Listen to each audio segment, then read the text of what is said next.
social side of the conference and miss being able to speak to you all at the breaks, but hopefully we'll be able to meet face to face next year. I'm going to spend just under half an hour explaining some of the work that I've been involved in over the last few years. Some of our work on the ground has been restricted because of COVID, as you would expect. And there have been some long periods of time when we've been on furlough, but there have been some pieces of work taking place. As mentioned by Tiffany, the authority published its partnership plan, and alongside that, I've been working hard on developing our historic environment strategy, which will detail our work up until 2025. One of the projects that has continued, albeit slowly, has been the completion of conservation works to the core of the Back Barrow iron furnace in the south of the county near Newby Bridge. I hope you can see the picture of it on your screens. You can see the conserved furnace stack. The blast furnace was established in 1711 and was the longest running furnace in the area, only closing in 1966. It was erected on the site of a former bloom smithy, an earlier smelting site dating from 1685. The furnace here was the last British furnace to convert to coke in the 1920s.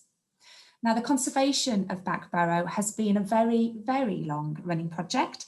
And finally, after I think about 30 years of trying to get the site preserved, we are just about at the end of the process for this central area, which includes the furnace stack, the blowing house, ovens and related buildings.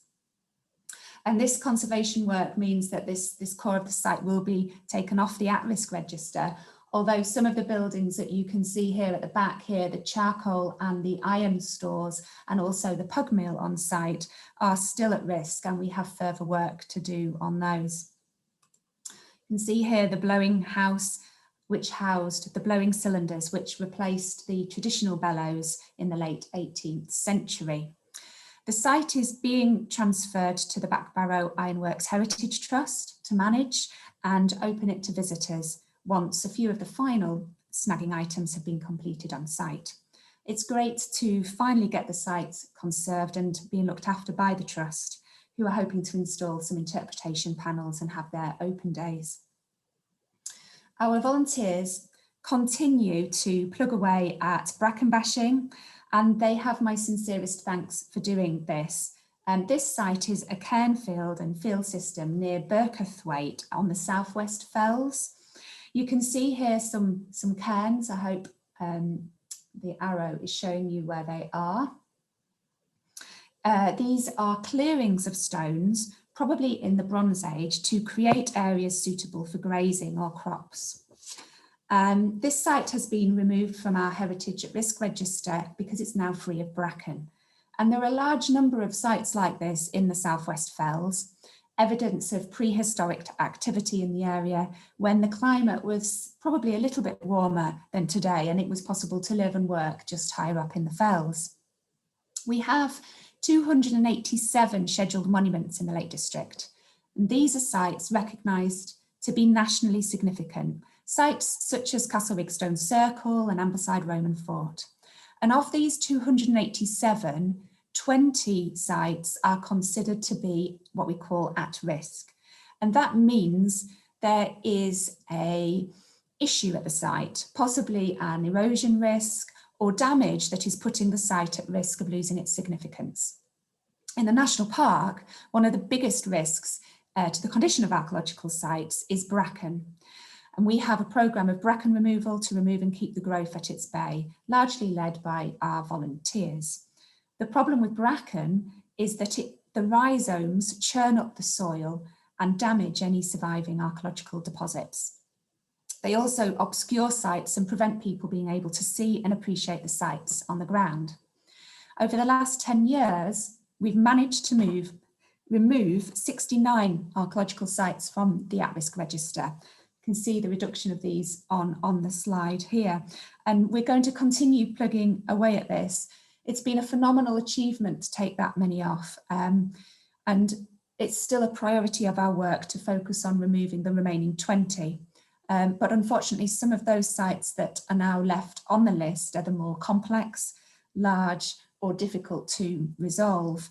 And that leads me neatly on to one of the largest and most complex heritage at risk sites in the Lake District, which is Greenside lead mine, owned by the National Park Authority and around 50 hectares in size. You can see here an aerial photograph of the site. The red area is the boundary of the scheduled monument and of the significant mining remains. This is the track, the road that leads up from Glenridding near Ullswater up to the YHA, and there's some other buildings and hostels here. There are footpaths going up to Helvellyn along this route, and you can also walk up through the site towards Rays as well. The oldest workings lie at the upper part of the site on the flanks of Greenside, and the most recent are the ones below, lying down here towards the Glenridding Valley. At this high point is the High Horse level mine and its associated structures. We then have the Swartbeck dressing area down to the Low Horse level workings, and which I think are just down here, and then further down to the Lucy Tongue workings.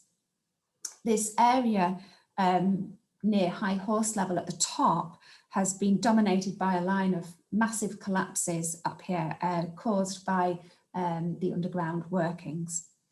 Greenside worked continuously from 1825 to 1962. It is possible that there were German miners here in the 1750s, and we do wonder whether there is possibly earlier mining here on site, possibly even Roman, as the vein may well have outcropped at the top here. But any earlier remains have been destroyed by subsequent mining, and certainly the collapse here at High Horse level could have removed any evidence that existed there. This is a bit more of a detailed aerial photograph of the site, and you can see these beautiful finger dumps, the material that was taken out of High Horse level. And you can also see this chimney going up the site. It's about 1.5 kilometres long, the chimney. It's a flue from the smelter down in the valley, designed to aid the precipitation of lead and silver suspended in the fumes produced by the smelting process. And unfortunately, the young boys' job when they worked on the site was to climb up through the chimney and clear out all the soot. And that must have been a really grim, horrendous job to do. You can see here the Swartbeck dressing floors. And if you walk up the path through the site, you cross the bridge at the dressing floors, and the Low Horse level features are further down here. All the ore came from a single lead vein. 300 people were employed at the mine, and 52 houses built in Glenridding to house the workers. So it really had a considerable impact on the local community. It included the first school and church to have electricity, powered by the hydroelectric plant installed at the mine. And Patterdale School had 100 children attending when the mine closed. And those numbers dropped quite dramatically after the mine closure.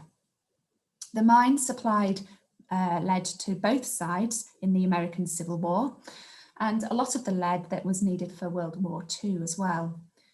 The mine was so successful because it remained dry, but also, and importantly, because it was always at the forefront of technology. The company kept investing in the recent and available technology. They had the first underground electric locomotive in the country from 1892, and the first metal mine to have an underground electric winder. So we're currently working on a conservation management plan for the site. We got some funding through a COVID-19 Heritage at Risk Fund from Historic England, and we've employed a consultant to help us carry out the work. The management plan will set out the significance of the site, not just the mining heritage, but also the ecology, access and recreation issues, water pollution on site, to provide us with a framework to manage the site in future. And we'll have a detailed action plan of all the work that's needed to help us get the site off the at-risk register. You can see here some of the issues that we're facing at the low horse level with the remains of the buildings on this level here, but all of the erosion and unstable nature of the buildings here. And it's very difficult in circumstances like this to try and decide what we can do and what we can save. And do we have to undertake some detailed recording here, accepting that possibly some of these features may not well survive, because to actually repair them would be extremely difficult because this is quite a steep bank. So to get anybody to repair those is quite difficult. You can see here the swart-back dressing floors. And here we have issues of the very fine sediment, the material that was created during the dressing of the ore, leaching into the watercourse here. And also you can see some of the archaeological remains being exposed by the water erosion on site. So here, this possibility that we could undertake some work to restore this revetment wall, which will help not only the erosion of the site, of the archaeological site, but also prevent some water pollution and some of the material getting into the beck. We're also looking at providing interpretation, possibilities of interpretation in the village and then on the site to improve understanding. The footpaths in this area are frequently visited, and it would be fantastic to be able to provide people with relevant information on the site's history. I know that Warren Allison from the Cumbria Community Mining History Society has a large number of images of the mine and when it was in operation. So I hope we'll be able to work with him and others to be able to provide those in the interpretation to demonstrate what life was like working in the mine. And this links really nicely on to another project that we've just started working on with John Reed, shown here in this picture with the metal detector, and also Manuel Fernandez-Gotts, the head of archaeology at Edinburgh University. John is the chair of the Trimontium Trust in Melrose, and he is researching conflict archaeology in the Roman period, and in particular focusing on where Roman lead sling bullets have been discovered, which possibly suggests where external attacks are taking place on the fort. They undertake a non-invasive systematic metal detector survey of the area, identifying and mapping where they're finding the sling bullets. And this demonstrates where you have a concentration where there possibly was an attack on the fort. Alongside this, he's actually sampling the lead bullets that have been found at Ambleside and are now at the Armit Museum, which will enable him to work out where the lead from the bullets has come from. We have provided samples of lead ore from the Lake District from various mines, and it will be interesting to see if any of the bullets are made from Lake District lead ore. And if they are, this will be the first definitive evidence that the Romans were mining lead in the Lake District. So it's a really significant and exciting piece of work. John is just doing all the work and analysis at the moment, and so he's hoping to come and speak at the conference next year, and hopefully that will be really fascinating. 2 years ago, I mentioned at our last conference that the volunteers were just about to start a project at Shap Abbey. Despite COVID and a halt in volunteering during the national lockdowns and the various restrictions over the last 18 months, the volunteers have, where possible, continued to get out, and they've undertaken 3 survey projects at the Abbey. The Normans took control of Carlisle in 1092, and the Lake District was divided by the Norman aristocracy. Large tracts of land were given to the monasteries, including Shap, Calder and Furness. The order here was founded originally in Preston Patrick around 1191, but it moved to Shap in around 1201. We can't underestimate the great administrative and agricultural importance of the Abbey for the region. with the development of roads and packhorse routes to markets and other diocesan centres. They also contributed to the development of local industries. The dikes in the snow here that you can see on this slide demonstrate the evidence of field systems and agriculture here at the Abbey. And one of the surveys that's taking place is in the wider landscape to the west of the Abbey and to the north. One of our teams surveying all the numerous banks and earthworks in this area. And this is a picture of the team here surveying what potentially looks like a building platform. I'm not sure whether it is in this location. I'm sure they'll correct me and let me know if I'm wrong. East of the river, a team have been looking at the industrial activities associated with the Abbey. There's a possible mill. You can see the Abbey just up here in the farmhouse buildings. There is a possible mill, a potash kiln, and these are the fish ponds that the volunteers are surveying as well. And there's also a really long leat that brings the water in to the mill. And the third site to the northeast of the Abbey is on the Rosgill Shap Road. This is the road coming from Shap towards Rosgill. And it's a site of a possible grange, the farm associated with the Abbey. The team have found documentary evidence in the course of their research that mentions the existence of a grange at Shap in a document dated around October 1540. And hopefully this, you can see on this aerial photograph, details of that. This is a later lime kiln, which has unfortunately been positioned over a possible range of buildings. You might be able to see underneath here the outline of the buildings. There's also a range of buildings here, which I think the team think that this could have been the farmhouse with a possible kitchen garden to the rear. There's also a feature coming across here, and you can also see some potential on this side as well for some buildings. The volunteers have just completed the detailed survey of the site. You can see this is the lime kiln here. And all of the surveys are nearing completion. And I hope they'll be able to speak at our next year's conference on all the detail and their findings of all the research that they've been carrying out. Finally, I'd just like to mention one other project, which my colleague Rose Lord has been involved in as she's our built environment advisor. This is Arclid Barn at Nibithwaite near Coniston. It's one of 10 traditional farm buildings across the Lake District National Park that have been repaired or are in the process of being repaired through a historic building restoration grant pilot run by Natural England and Historic England. And 80% of the costs of restoring the barns and bringing them back into use is being provided by DEFRA, the Department of Environment, Food and Rural Affairs. And the investment into the Lake District that they're putting in is £1.1 million. 4 of the buildings that are being repaired are listed, and 1 was on our buildings at risk register. So it's great that they are being looked at and repaired.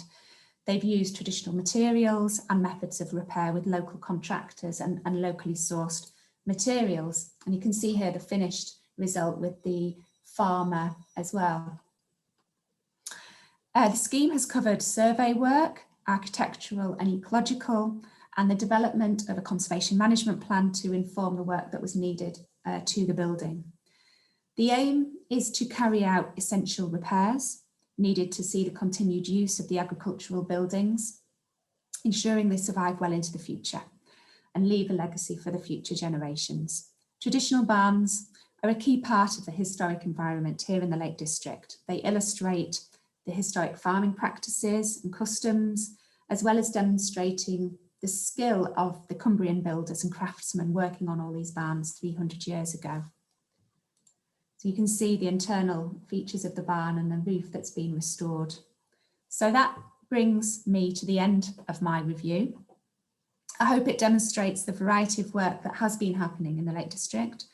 And if anybody does have any questions, I'm more than happy to answer some. So I will. Thank you so much. Thank you so much, Eleanor. I've just found the screen. Isn't it typical that the screen that you're looking for always is the one at the bottom of the pile? Can I just check that you can see that screen now? Yep. Yeah. Thank you. Marvelous. That's great.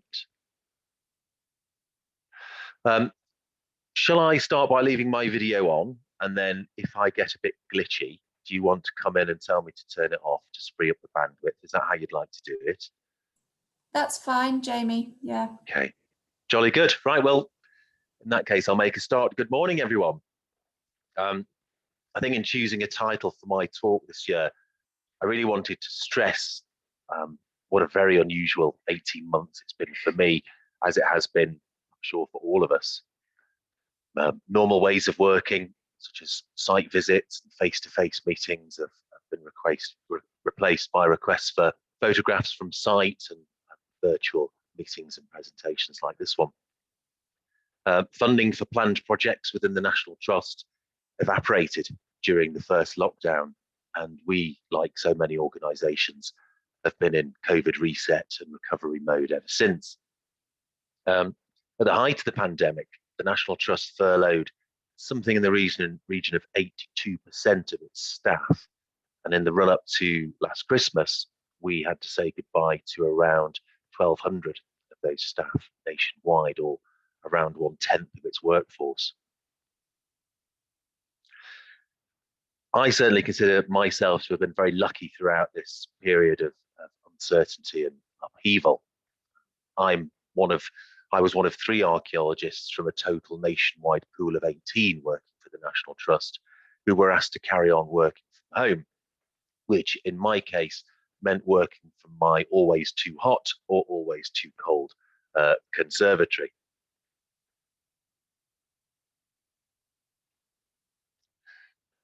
And with that context set, I'm going to begin my little gallop through various projects completed during or subsequent to the various lockdowns, with the ones that strangely enough kept me at work. Some of you might be aware that in order to generate funding for our conservation work in the Lake District and beyond, the National Trust has constructed a number of small-scale hydropower schemes to produce green electricity.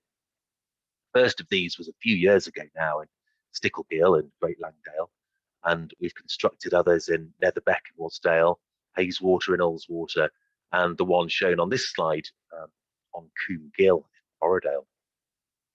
And when we entered the first lockdown in mid-March of last year, the National Trust had 2 hydropower schemes in the very early stages of construction, and the decision was made to push on in order to complete them. And it was this decision to complete the 2 hydro projects that resulted in me being chosen as one of 3 National Trust archaeologists to be kept at work. Now, the first of the 2 hydro schemes took power from the Trout Beck, which flows to the rear of Troutbeck Park Farm, seen here, and the small turbine house being located on the edge of Herd Wood, which you can see in the background. An archaeological survey of the area likely to be affected by the proposal had been undertaken in 2018 by Oxford Archaeology North in order to try and provide a better understanding of the archaeology in the area. And that survey revealed 2 main areas or types of archaeological interest. Firstly, the wooded slopes contained a number of charcoal burning platforms, as you would expect, which would have to be avoided during any trenching work.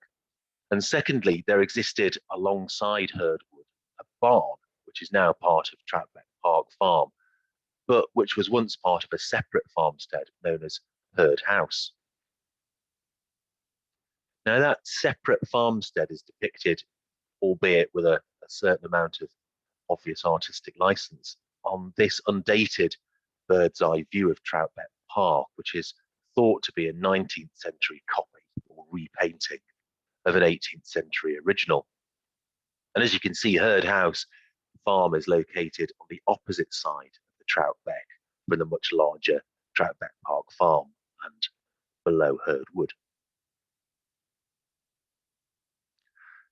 The barn, which our analysis suggests is either late 17th or early 18th century in origin, may have formed part of that group depicted on the bird's eye view of Troutbeck. As such, the rather flattened looking area immediately upslope of the barn was identified as a very likely spot for the former farmhouse. And this farmhouse, according to Lakeland mythology, was the home of a man known as Gilpin, a man of amazing strength who had lifted a beam into place at Kentmere Hall that couldn't be lifted by 5 men. And Gilpin, the story goes, had grown up as a landless squatter on a small plot of land within Troutbeck Park after his mother, who had been a nun resident at Furness Abbey, had been turned out after falling pregnant. Legend has it that Gilpin won an audience with the young King Edward, who succeeded to the crown in 1547, and after felling the king's champion in a wrestling competition, he was asked by the young king what he wanted for his prize. He replied only the security of his small house in Troutbeck for himself and his mother, and the right to collect fuel from the adjacent wood, both of which were granted. Now, not wanting to be visited by the angry ghost of Gilpin, I was keen to ensure that any trenching avoided the buried remains of the farmhouse. To that end, Oxford Archaeology North, who were quite brilliantly able to organise themselves to work safely given the lockdown restrictions at the time, undertook a watching brief on the works. The trenching avoided the remains of the farmhouse and indeed any archaeology, which, while I suppose slightly disappointing in one sense, is what we'd set out to do. And I'm pleased to report that so far I've not yet been visited by a ghostly strongman carrying a beam. The second of the 2 hydro schemes took power from Glencoynebeck, which passes Glencoyne Park Farm en route to Ullswater.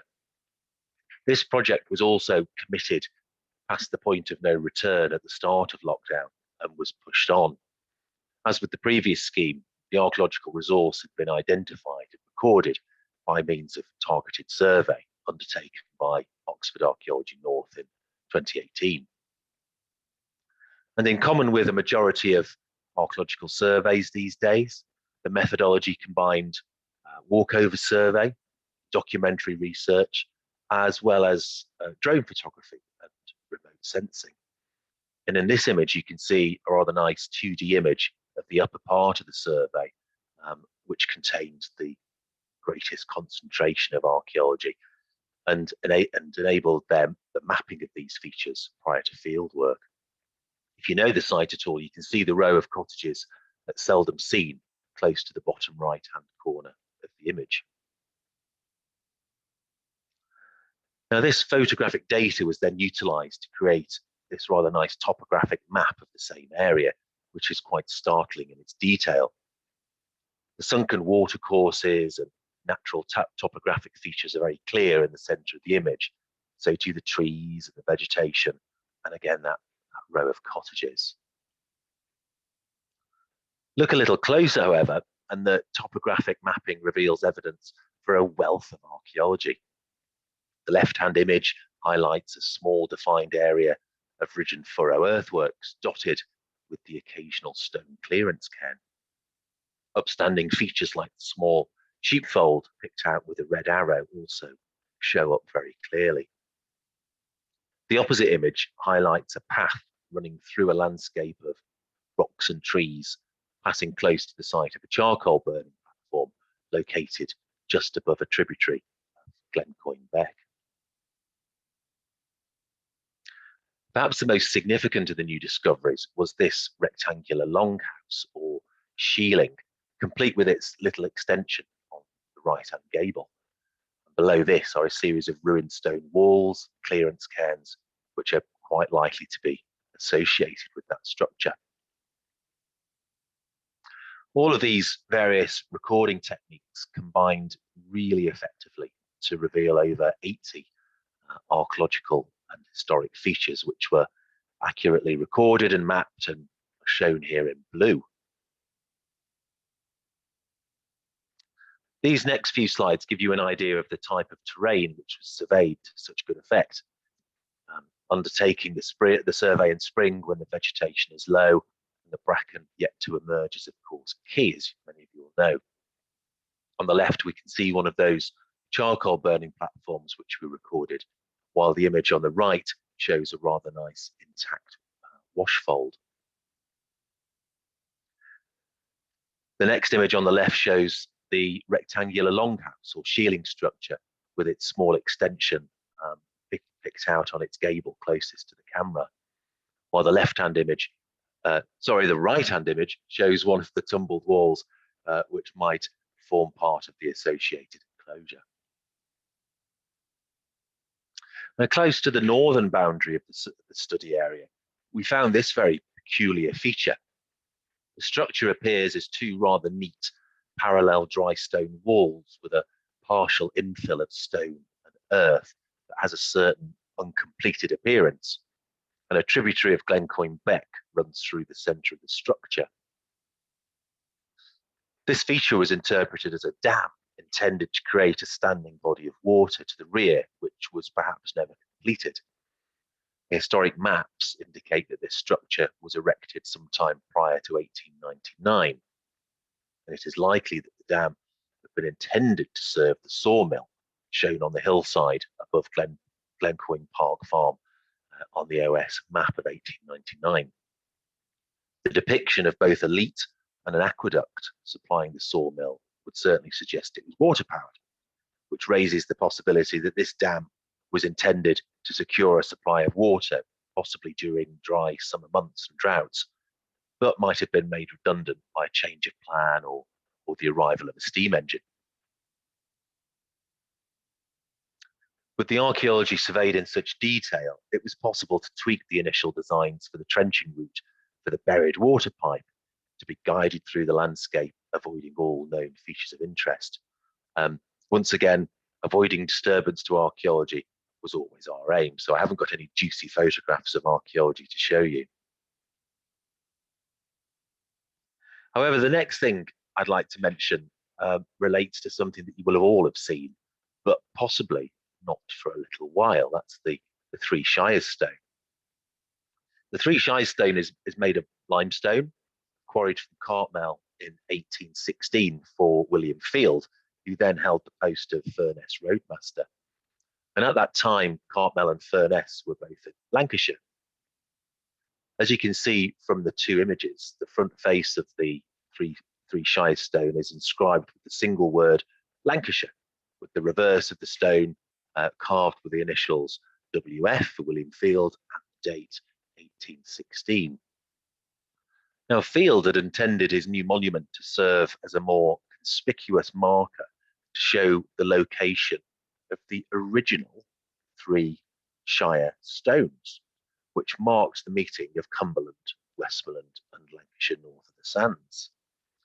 Now, these three original inscribed stones were marked on Saxton's 1610 map of Westmoreland and have long since disappeared from the site, although Historic England in their listing description describes them as being inscribed with a single letter representing the county name, arranged in a triangle, each occupying a different county.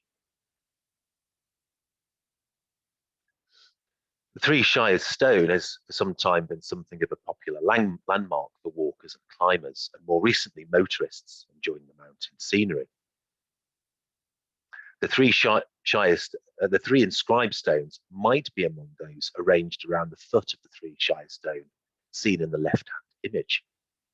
Exactly when the original inscribed stones disappeared is not known, although I've recently read that they were buried near to the stone in 1940, the same time that road signs from across the country were being removed in case of German invasion, their location thereafter forgotten.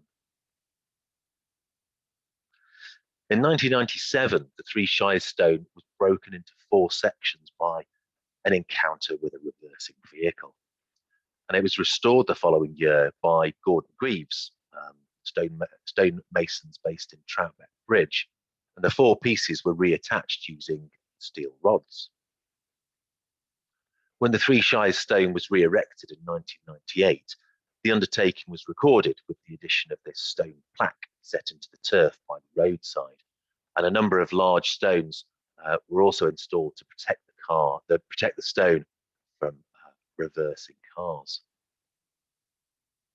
At the same time, the National Trust paid for 3 carved stones to be set into the turf, inscribed with the letters of the 3 old counties to represent the lost originals. Now, those repairs undertaken by Gordon held firm until 2017, when the stone was found in this condition, looking very sorry for itself, lying on its side. The stone had fractured along one of its repaired joints, exposing those steel rods within.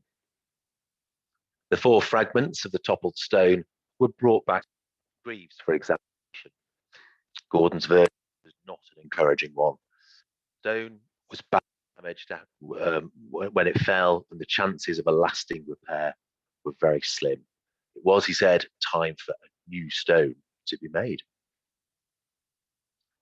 And I was lucky enough to travel to Burlington Quarry with Gordon to select a new piece of limestone from Cartmel Fell to match the original. And finding such pieces was not easy. In fact, it was a choice between one of 2 slabs. We appear to have chosen poorly, as during the initial shaping of the first piece, a fissure appeared and threatened to break the stone in 2. The choice was then whether to break the stone on the fissure and joint it using steel rods, or go back to the quarry for the other slab. And not wanting to repair a stone before it had even been erected, we chose to go back to the quarry for a new piece. It's been a privilege to see Gordon working to carve the letters and numerals on the replacement stone by hand. It's something that Gordon has certainly taken his time with, but as a labour of love, I've been very happy to wait until he was satisfied with the end product. The stone is now finished and awaiting collection by the National Trust Rangers, who will very carefully transport it up to site and slot it in the original hole. I'm hoping this will happen any day soon, so do look out for it.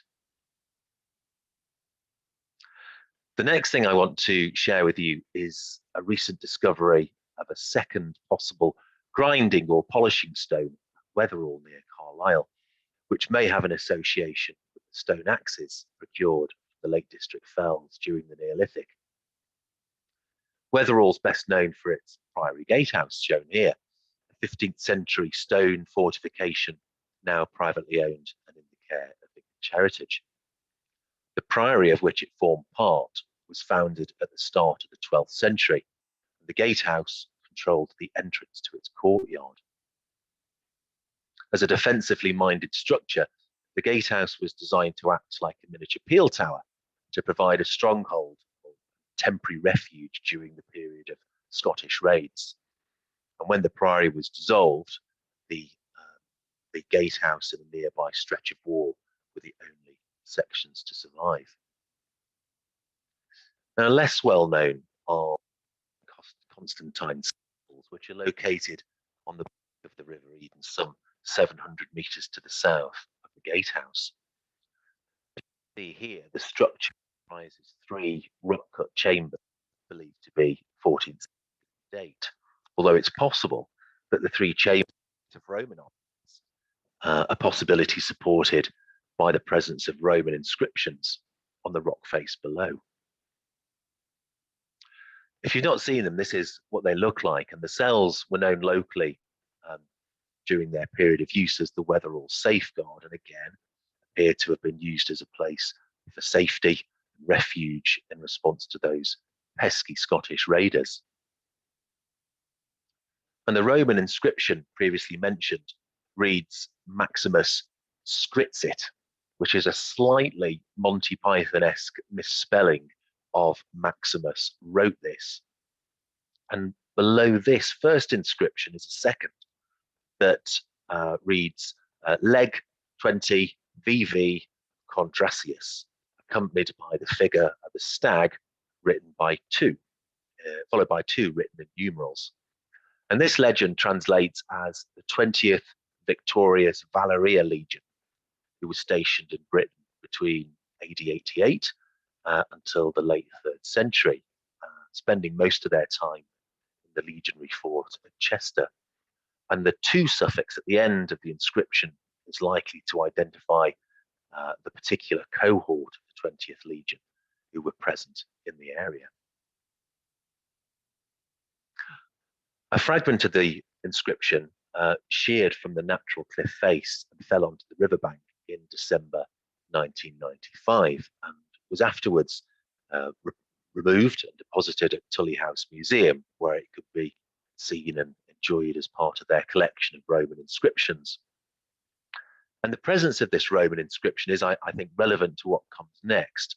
So too the possibility that the 3 rock-cut chambers that form part of St. Constantine's cells might have Roman origins. On 2007, during a visit to check on the remainder of the Roman inscription, I noticed a block of Triassic sandstone located on the west bank of the river. And on the upper surfaces of the stone were 50 sized linear grooves. The discovery was added to the National Trust Sites and Monuments record and interpreted as a probable polishing site for stone axes quarried from the Lake District fells. A second groove boulder was discovered by John Pickin, who many of you will know, in April of this year, just 70 meters downstream of the first, and this one had 26 linear grooves. I'm delighted to say that John took it upon himself as a lockdown project to undertake some fabulous recording and research of these 2 objects and to try and deepen our understanding of them. This began with the detailed recording of the 2 boulders shown here. John also undertook a search for comparable sites known as polissoirs. Perhaps the best known examples, the 3 located in the environs of Avebury, which included this one on the left at Lockeridge Down.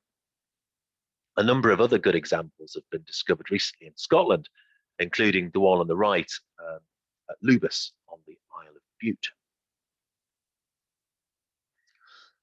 Of particular relevance, I think, to the examples found at Weatherall are polissoirs found in areas which also have a history of medieval and post-medieval stone quarrying, which raises the possibility that, at least in some of the cases, the grooves might be a consequence of sharpening metal tools.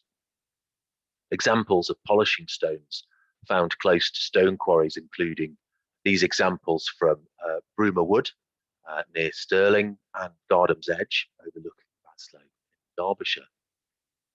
And I think the example from Gardham's Edge is particularly interesting, as excavations in the 1960s revealed evidence of a small smithy, which included a second grinding stone, which was interpreted as the product of sharpening metal wedges and chisels used in stone extracting and working the stone. So where does that leave us with our interpretation of the 2 polishing stones at Weatherall? It's certainly possible that the initial interpretation of these stones as being used to grind and polish stone axes in the Neolithic remains valid. The examples found near Avebury, where we know there's no shortage of Neolithic activity, exhibit the same size parallel grooves and cross sections. Experimental archaeology has also demonstrated how polishing stone axes produces long, narrow grooves like those seen at Weatherall. However, the proximity of similar polishing stones at historic stone quarries also highlights that at least some of these grooved rocks are likely to be the product of sharpening metal quarrying tools. And given the presence of Roman legionnaires at Weatherall, who may have been involved in stone quarrying, and the presence of the nearby medieval priory, which would have utilised huge amounts of stone quarried from the local area, there is, of course, the possibility that those sharpening stones at Weatherall are the product of either Roman or medieval activity. As such, I don't know, and I'm going to leave you to decide for yourself. But a huge thanks to John Pickin for allowing me to make use of his research today. The final thing I'm going to talk about is something that you might have noticed after driving over the Kirkstone Pass en route to Patterdale, Glenridding during May and June of this year, when you couldn't have failed to notice that something big was happening. The valley bottom to the north of Cow Bridge and the village of Hartsop. The reason for this activity in the valley bottom is in large part a response to the devastation of downstream communities by the flooding which occurred during Storm Desmond in December 2015. A portion of the rainfall within the catchment falls on National Trust land and finds its way down to Patterdale and Glenridding by means of the Goldrill Beck, which runs alongside the main road in the valley. And this image highlights the speed and volume of water passing through the valley bottom during Storm Desmond. One of the reasons why floodwater moved so fast through the upper part of the catchment and arrived with such speed in Patterdale and Glenridding is that Goldrill Beck is cut off from its floodplain along the majority of its course through the valley, either by stone embankments of unknown provenance or by earthen bunds erected just 40 or so years ago. And these embankments and bunds restrict the ability of floodwaters to flow onto the low-lying pasture land where it can be stored, and instead forces the water at speed down the embanked channels towards the communities downstream.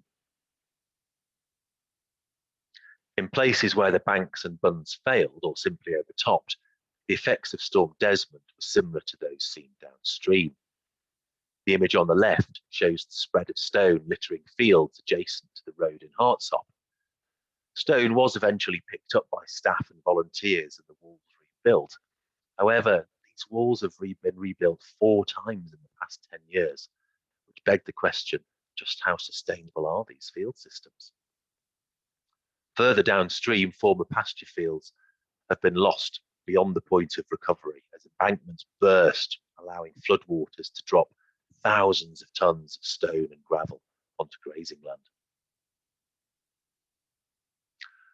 Whoops. One consequence of Storm Desmond was a heightened awareness of the risk from any future flood to remove entire sections of the main road through Woolswater. Here we can see the temporary defence of the foundations of the road to prevent scouring of its foundations after Storm Desmond, while the image opposite shows the lost section of the A591 over Dumbell Raise, which cut off communities in the north and south of Cumbria for many months.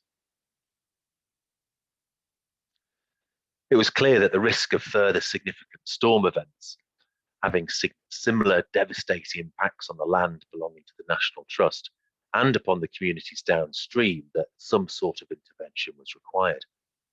It was clear that the canalised form of the Goldrill Beck and its disconnection from its floodplain was significant issues with regard to water flow through the valley.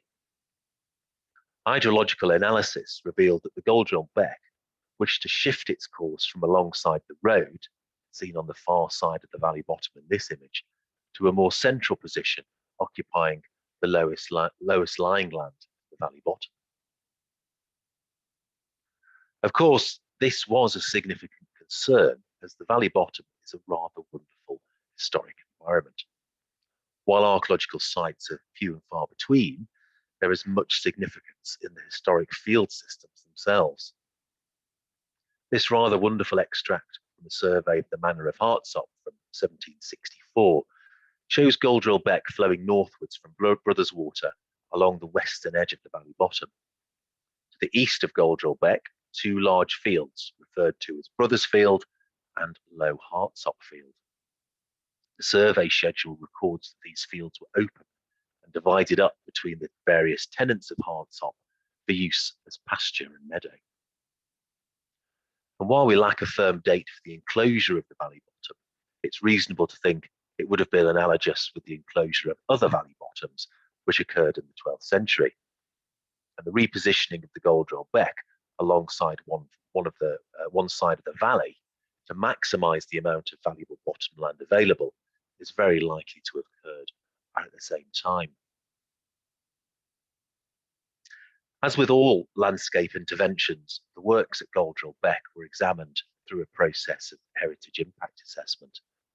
And this process identified that while the impact upon archaeology would be modest, the impact upon landscape and heritage were likely to be substantial. It was clear that intervening to free Goldrill Beck from its canalised route, along which it had flowed for perhaps 800 years, would impact upon a number of the national park's special qualities. The potential for change to impact upon outstanding universal value of the World Heritage Site was also apparent, given that its OUV includes the evidence, intactness of field systems and their waterways. The works to Goldrill Beck were the first, and I think so far only, large landscape scale intervention which has been undertaken in the Lake District since it was inscribed as a World Heritage Site. And as such, there was some considerable pressure to build a strong case for intervention and to recognise the likely impacts. The project team were able to explore this issue with staff from Historic England, ICOMOS and the National Park Authority and other partners and stakeholders. The consequence of these conversations was that while shifting Goldrill Beck onto a different course would certainly result in harm to both special qualities and outstanding universal value, in this particular case, that harm could be justified given the risk of losing the main road through the valley, upon which local communities living inside the national park and the World Heritage Site so depended. A few more minutes, please, Jamie. Thank you. With planning permission secured and partnership support in place, work finally got underway in May of this year. This required the excavation of a shallow channel along the valley bottom a kilometre in length, which would become the new Goldrill Beck. You can also see here the embankments which disconnected Goldrill Beck from its floodplain being removed. The reaction to the intervention, I think, has been largely positive. The valley bottom did look quite disturbed during the work, but as this image shows, even now the valley bottom is beginning to recover and settle down in terms of its appearance. Some of the mitigation for the works include the recording of all of those embankments and bunds, as well as a watching brief on their excavation. And you can see here that below this much larger bund of dumped material is a much more constructed stone-faced bank. Many of the larger bunds included earlier banks, and we were rather hopeful that we might get some dating evidence from them, but sadly nothing to date, and therefore we're not entirely sure of the phasing of these embankments, but we have demonstrated that it is always worth looking. I'm going to close my presentation with a short film, which has been put together by 3 members of staff within the National Trust, who have this year been updating the National Trust Sites and Monuments record with the results of recent surveys in the Lake District. As such, I'm delighted to hand over to Jill, Suzanne, and Luke, who, with my thanks, will conclude this presentation.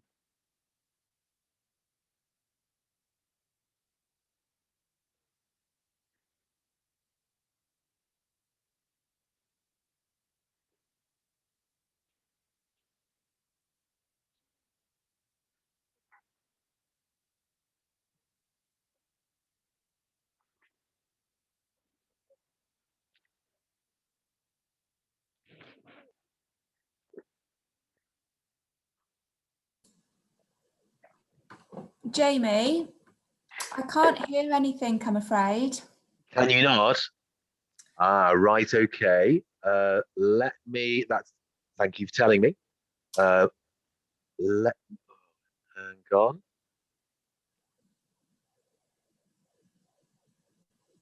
How about now, Eleanor? Nothing as yet, sorry.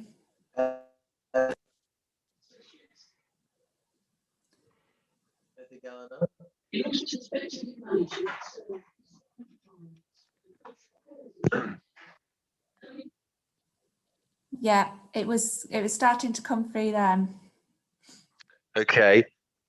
Shall I start it again from the beginning? Yes, please.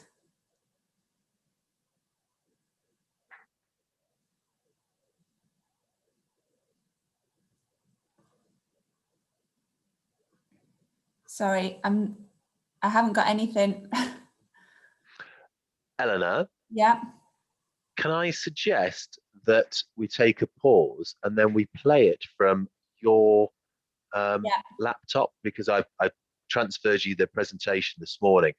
Do you think that might be a better Yeah. way of doing it? Yeah, Tim, do you want to ask the question in the chat to Jamie about his presentation? And if you let me share, I'll try and get that up for us to listen to. That's great. Let's do that then. Thank you, Eleanor. Let's press pause on this recording and be ready for when your video starts next, Jamie. Thank you.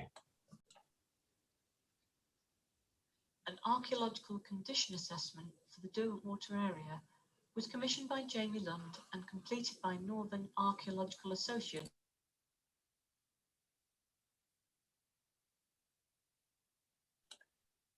Eleanor, please, I think you need to come off mute so we can hear you. Maybe start the video again. And its likely significance and condition. In more Apologies, everyone. Here we go. A historic landscape survey, an archaeological condition assessment for the Derwentwater area, was commissioned by Jamie Lund and completed by Northern Archaeological Associates in 2020. In order to effectively manage and conserve the historic environment and cultural heritage in our care, then we need to understand what exists and its likely significance and condition. In more recent years, the ability to share data about our properties online with researchers has increased the value of such surveys. In this short presentation, we'd like to share with you an overview of our work supporting Jamie and briefly explain how we process archaeological survey data using Force Crag Mine in Braithwaite as a National Trust site and survey example. There are 3 of us working together in the North Business Service team on the data. Our archaeological journey so far has taken us virtually across enclosures, marker stones, and trackways through the Derwentwater Valley, through the landscape and through time. Although we are working remotely from our individual locations, Luke is in Newcastle, Suzanne is in York, and myself, Jill, I'm in Grasmere. Our work means we are also collaborating with our colleagues on a local, regional, and national level. Our job in business services is to transform the survey data into a publicly available record. A database called Historic Buildings, Sites and Monuments Records, or HBSMR, acts as a conduit for this. Here is an example of a record card as it appears on HBSMR. This record is for Force Crag Mine in Borrowdale, a 19th century zinc and barytes mine. In this small amount of digital space, we are able to record everything from the history of the mine to its current condition, as well as its precise location. Each record has its own unique number, so existing records can be searched for and edited as innovative techniques reveal new information. This image shows the extent of Force Crag Mine below the surface. It was surveyed by archaeologists and plotted using ArcGIS mapping software by Suzanne. There are several features still to be added to the map relating to the mine, so the full complexity of the site will be revealed on Heritage Records Online as we complete our work. In the past, this site was represented only by a dot on the map. The work we are completing is allowing everyone to gain a better understanding of the rich and varied archaeology of the North Lakes. This work is important for a number of reasons. Condition reports allow us to identify factors that might harm the site, such as burrowing animals or vegetation growth. It can also enable us to take preventative measures to stop further deterioration. It gives us an accurate footprint of the site, allowing for complex, accurate features to be drawn onto the map, rather than just being represented by a dot. The record made available on Heritage Records Online allows everyone to access this information, reflecting the values of the Trust. Here you can see the results of our work on Force Crag Mine. If you would like to look at the records for this or any other historic feature, please head to Heritage Records online and have a look around.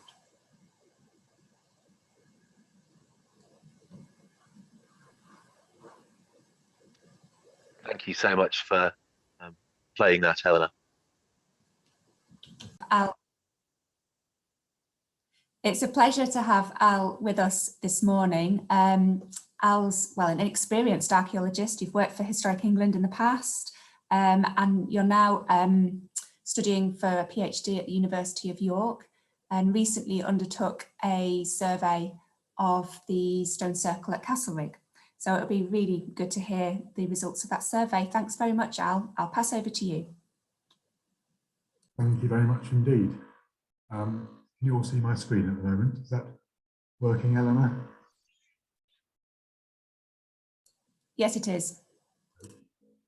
I probably ought to start by saying, issuing a quick apology. I had to ask Eleanor to reshuffle the order of speakers today in order to accommodate a change in my schedule.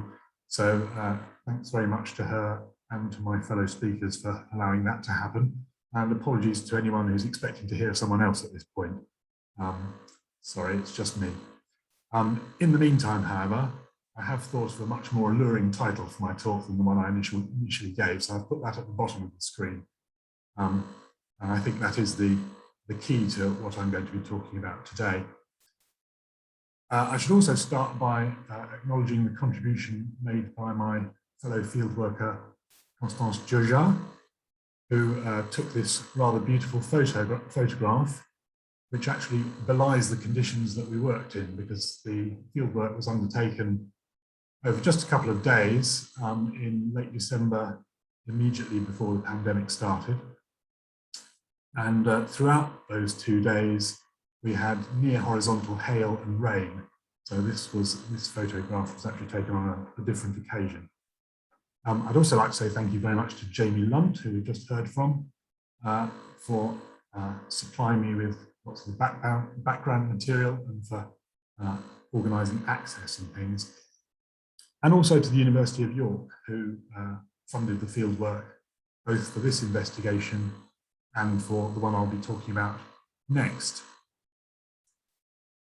So, the Carl's Stone Circle, I always think that's a much more attractive name than Castlereagh. It's got much more folklore bound up in it.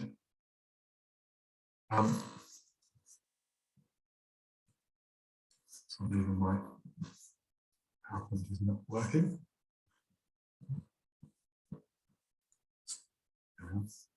Yes, so I thought I'd talk a little bit about the origins of this investigation, which are really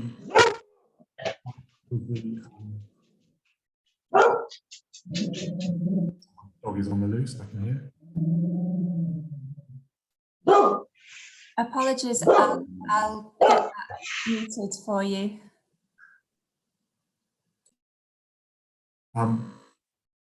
So this site near Garrigill in Cumbria was discovered in the early stages of the minor farmer landscape project that English Heritage undertook, or came to an end nearly 10 years ago now.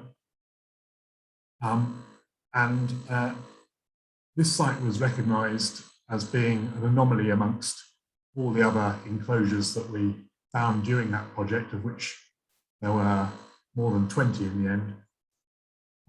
It stood out straight away as being something different from the settlements. We thought straight away that it looked something like a henge. And indeed, when we surveyed it, it became clear that it was a very complex monument indeed. And we carried out a series of non-invasive investigations, surveys of different sorts, and that culminated in 2 trial excavation trenches being dug, which did confirm our hypothesis that this was a late Neolithic or early Bronze Age henge-like monument. But what I've highlighted here are 3 stones on the edge of the burn that the henge overlooks, and they are not very large stones. They are easily portable, easily liftable, but they were very clearly placed there deliberately in a line. And this started a conversation, a discussion about whether what we were looking at Dryburn was actually the earthwork signature of a monument which wasn't primarily about the earthworks, that was perhaps about vertical timbers, so a sort of series of timber circles, or perhaps that these three stones, these three portable stones in a line, were remnants of a stone circle of sorts, of which all the other traces had been removed and put into the adjacent dry stone wall. That would be pretty predictable practice. So we began to wonder whether there were, we looked very carefully for other signs of stones around the circuit and couldn't find any at all. But in looking for parallels with this, we returned to Castlereagh, where it has been argued back and forth for some decades whether or not there's a bank surrounding the stone circle. And at the top of this image, you can perhaps see there is a sort of an arc of bank just outside the stones, and that appears again just to the east, next to that little rectangular enclosure known as the sanctuary, of which more later. The most recent conclusion, which has become widely accepted, was that of John Barnett. John's a hugely experienced and very well respected field surveyor, and his conclusion was that the bank around the outside was purely a product of the post-medieval ploughing that almost entirely surrounds the monument, and that it was basically a sort of low headland which only existed in places where the ploughing was at the angle necessary to create a headland. So his view that this was nothing to get excited about really has become widely accepted. But John didn't carry out a measured survey, just his visual inspection. And I'm sure John would be the first to admit that actually sometimes carrying out measured surveys is the thing that throws up unexpected observations. And so it was in this case. By the way, the phantom drone pilot, Jamie was talking about the ghostly presence of a former landowner. I think the phantom is the make of drone in this case, as I understand it, not the drone pilot himself, who lives in Leeds somewhere and published this on the internet, and it's a cracking image of the site. So we undertook a measured survey, not of the stones themselves. We relied on existing surveys of the stones, but just of the earthworks associated with the stones. And to cut a long story short, our conclusion was slightly different from that of John Barnett, which was namely that, yes, there is a post-medieval headland, but on the north, where you could see it quite clearly on that previous aerial image, it actually sits along the outer edge of a pre-existing bank. And the reason you can see it so clearly at that point is because it is accentuating the outer lip of a bank that was there before the ploughing started. And the clincher in a way is that on the east, we do have a headland-like earthwork there, a little lynchet-like earthwork, really, I suppose, associating with the limit of the post-medieval ploughing. But within that is another earthwork which appears to be the outer face of the bank. So our conclusion was that actually there is a bank, potentially an earlier bank, just outside the stone circle, and that the stones are potentially sitting within a ditch associated with that bank. That, interestingly enough, was one of the conclusions of a geophysical survey that was carried out in the 1980s for the National Trust. But it was it's never been followed up or proven. And geophysics techniques have improved significantly since the 1980s. So I think we might have reached a point where a new geophysical survey is called for. Either way, I think the conclusion is that we don't know exactly what's going on at Castlereagh. There could be more than one phase of activity represented in prehistory. In the course of answering that question, various other questions came up. One of which was, we have these references to what have been described as stray finds, and Williams here, who wrote a letter to the Society of Antiquaries of London in 1856 about discoveries there, said that these objects had been found at the stone circle. So I think that's significant. He doesn't say near the stone circle, he says at the stone circle. He doesn't specify inside or outside, but it seems to be at the stone circle, not somewhere else. And we have these artifacts in Keswick Museum, which regrettably I haven't been able to see because of the pandemic. But how far do they tally with what Williams described in 1856? You can see the two objects at the top were accessioned into the museum in 1857, the bottom one 1875, so 20 odd years after Williams wrote his letter to the Society of Antiquaries. Now, the bottom one clearly is, or could be, the stone celt made from the greenstone church of the neighbourhood. That is it is a Langdale greenstone axe at the bottom there. So that could be one of the artifacts that Williams is referring to. The one on the left of your screens, the more oval of the two clubs, could be the Rood stone club. It does appear to be some sort of greenish stone anyway, but as I say, I haven't been able to examine it in detail. The other doesn't appear to be either of the things that Williams is describing there. So the question arose, were these really stray finds? What was the mechanism by which they came to the surface and were discovered? Because as far as we can tell, the ploughing that we saw in the previous images had started in the 1740s and had come to an end entirely almost certainly by the time of the Napoleonic Wars. So let's say 1820s at the latest. It certainly hadn't been ploughed for quite some time by the mid-19th century, which is when Williams is reporting these discoveries. So if it wasn't the ploughing that brought these things to the surface, what was it? And that intrigued me. One possibility is that it was the digging out of the stumps of these trees. They were planted probably in the last decade of the 18th century, and they were gone by 1849. The lower of these two images was actually published 6 years after they were removed, which possibly explains why they appear to be larches rather than the stocked pine shown in the earlier image. So was it the process of grubbing out the stumps that brought these artifacts to the surface? Possibly. The time scale would be just about right. But there is another possibility. In his letter, Williams refers to 3 cairns within the circle.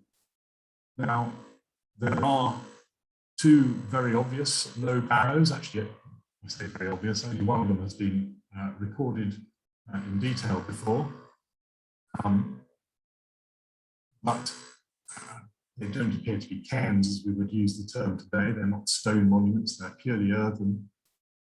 But as you can see, there aren't necessarily 3 of them. 1 and 2 are very definitely burial monuments, apparently undisturbed, arranged perfectly symmetrically either side of that northern entrance into the stone circle. Number 3, the little mound there, appears to be the residue of an interpretation panel that was erected there at the very end of the 19th century. But there is this thing, number 4, which hasn't been spotted before or recorded. And that does look as though it might be a disturbed equivalent of the very low barrows numbers 1 and 2. Now, these have been described in the past as being bowl barrows. I think that's not the correct term to use, really. These are very, very low things. They are barely higher than your ankle. The ditches around them are about spade width, I suppose you would say. And that's that kind of scale of thing. Really pretty unimpressive monuments. But actually quite similar to the sorts of mounds that you get over beaker burials, for example. So I began to wonder whether number 4 was in fact a looted or disturbed by antiquarian activity, you would say, version of one of these other 2 mounds. It's interesting that the 2 well-preserved mounds seem to be untouched. It did make me wonder whether actually we were seeing some not something akin to looting really, but actually something a bit more scientific that might be in keeping with the mid-19th century activities of Williams himself, for example, whether we were looking at someone targeting one of the 3 monuments for a rather scientific exploration. And could that be where these artifacts were unearthed? Well, I don't have an answer to that, but I think it's a possibility that this 3rd cairn might be the source of at least 2 of those artifacts. A few more minutes, please, Al. The last question that came up was that we have this reference in Samuel Taylor Coleridge's diary, where he says, NB, the Keswickians have been playing tricks with the stones, which immediately raises the question, what tricks? Well, one of my former colleagues, David Fraser, was commissioned by the National Trust to undertake a study of the site in preparing a conservation plan. And he concluded that over the post-medieval period, a good deal of the stones had been adjusted in one way or another. One of them that we can be pretty certain of is this one that I've highlighted on William Stukeley's drawing of the circle, because that is about there. And it immediately looks as though it's been hoiked out of the adjacent gap in the circle. And presumably the context for that disappearing completely was the agriculture that covered that area in the late 1700s and early 1800s. But David Fraser also alluded to this group of stones on the southwest of the monument, 3 of which are recumbent now. They've been grouped together and they've got this anomalous little sort of curve in them. And David suggested, I think very plausibly, that the little banks on either side of them flanking them were the spoil that was thrown away when these stones were moved into position. So what's the significance of that? What do we infer from that? Well, in the early 20th century, W.D. Anderson was very keen to point out the existence of an outlier 200 feet from the center of the circle, and that it was visible through this, through the midpoint of the 4 stones that had been rearranged. He made a great deal of that astronomical alignment, but actually, if the stones have been rearranged, does it have any value at all? Alexander Thom made something of the same alignment. So the inferences that have been reached by both these people and have been widely circulated seem to be based on a post-medieval readjustment of the positions of the stones. Turning to the sanctuary, we have here a depiction that's been overlooked by previous researchers of 1823.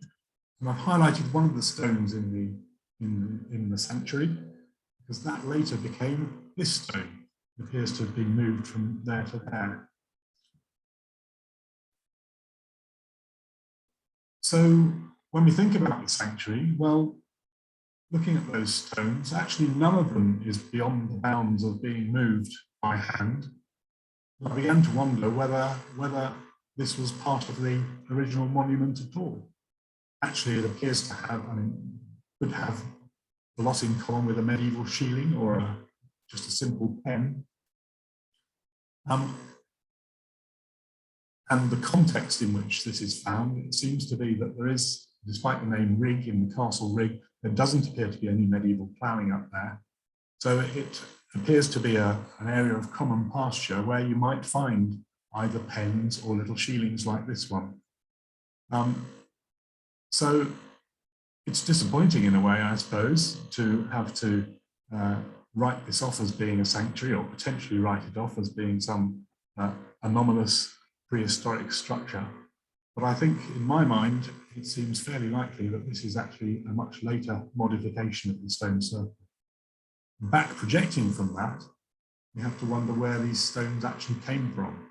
So we know from several of the early references to the stone circle that the whole landscape around the stone circle was studded with stones that were protruding from the surface. Have they been brought from somewhere else? Possibly, but I think the most likely thing is that these actually come from other parts of the circle.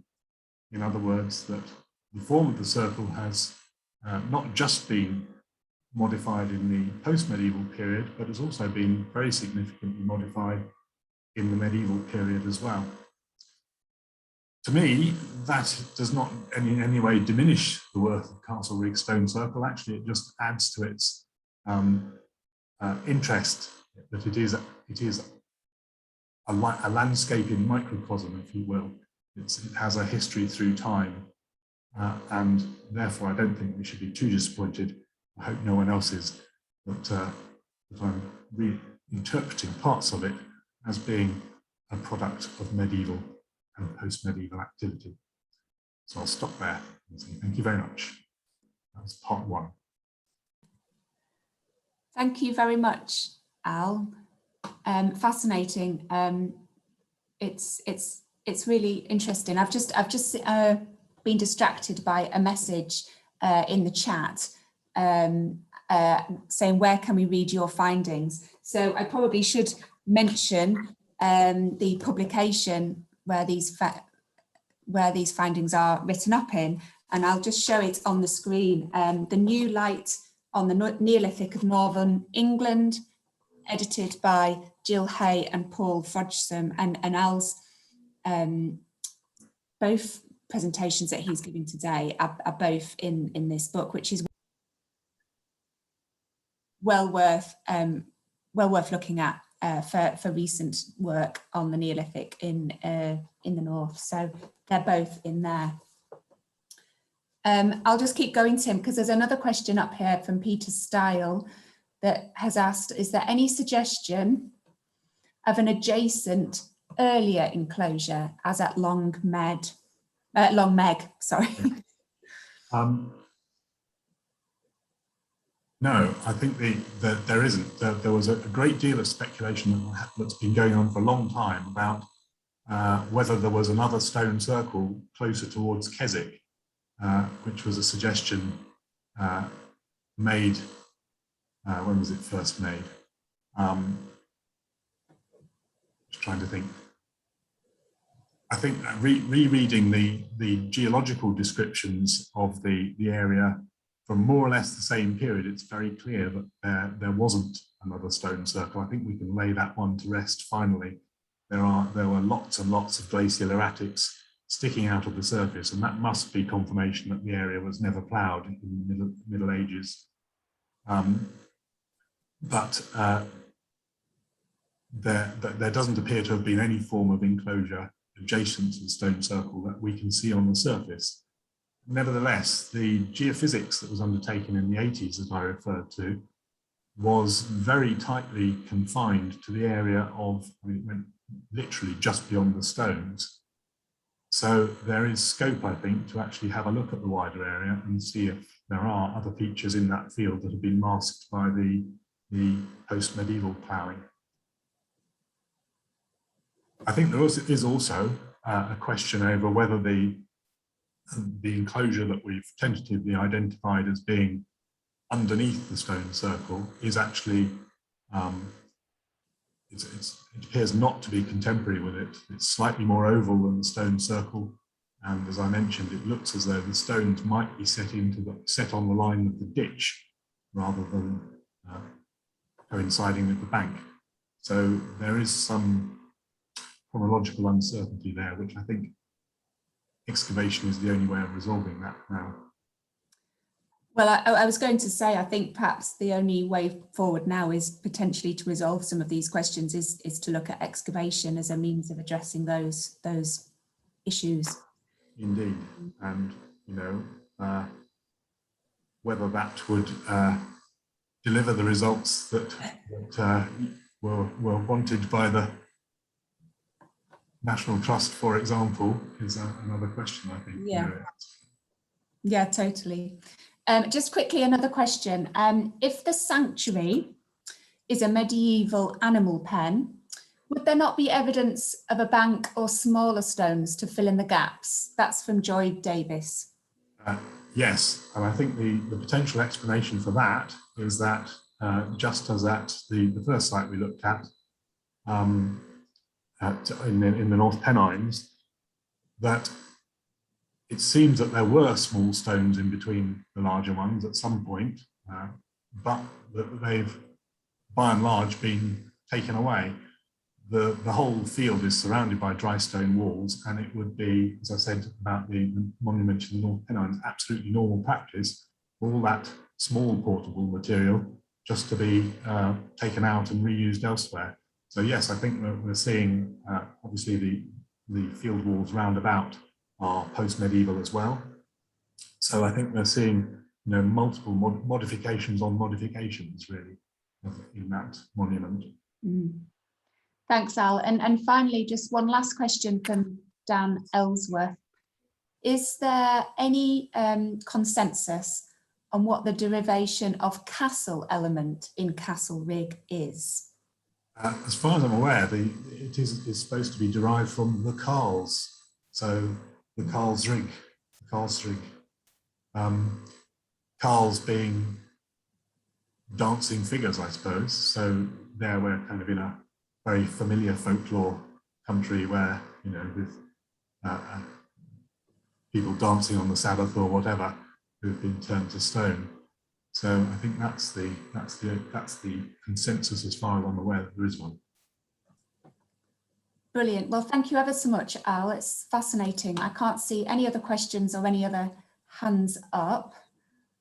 So thank you very much for a fantastic talk on Castlereagh. That was brilliant. Before we start, there still is quite a bit of sound. I don't know whether if you turn your microphone down slightly, it might stop the feedback.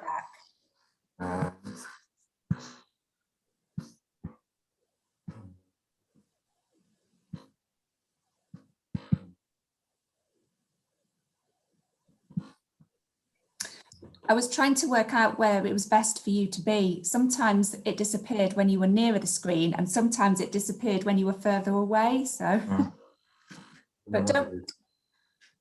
I can't see any settings I can change to. Okay.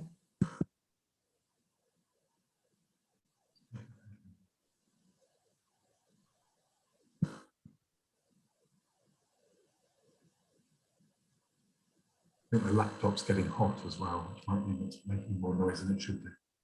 Okay. Maybe if you're just slightly further away from it, it might help a little bit. How about now? Perfect, yeah. I shall stay rooted to this spot then. Try that, we'll see. Thanks very much, Al. Okay, so on to your next talk. Looking at the early Neolithic enclosures in the north, weird and atypical, even degenerate. Well, then again, maybe not. Thanks very much, Al. Thank you again. Yes, me again. The background to this piece of research was that several years ago now, the conference, that book that you've just mentioned, Eleanor, the Hay and Frodsham edited volume, I was asked to talk at that conference about the potential for early Neolithic enclosures in the north of England, and which I duly did, and wiped my brow and thought, excellent, won't have to do anything more with that.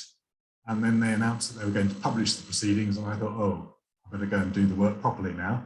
So I went out and did a further campaign of fieldwork, again supported financially by the University of York.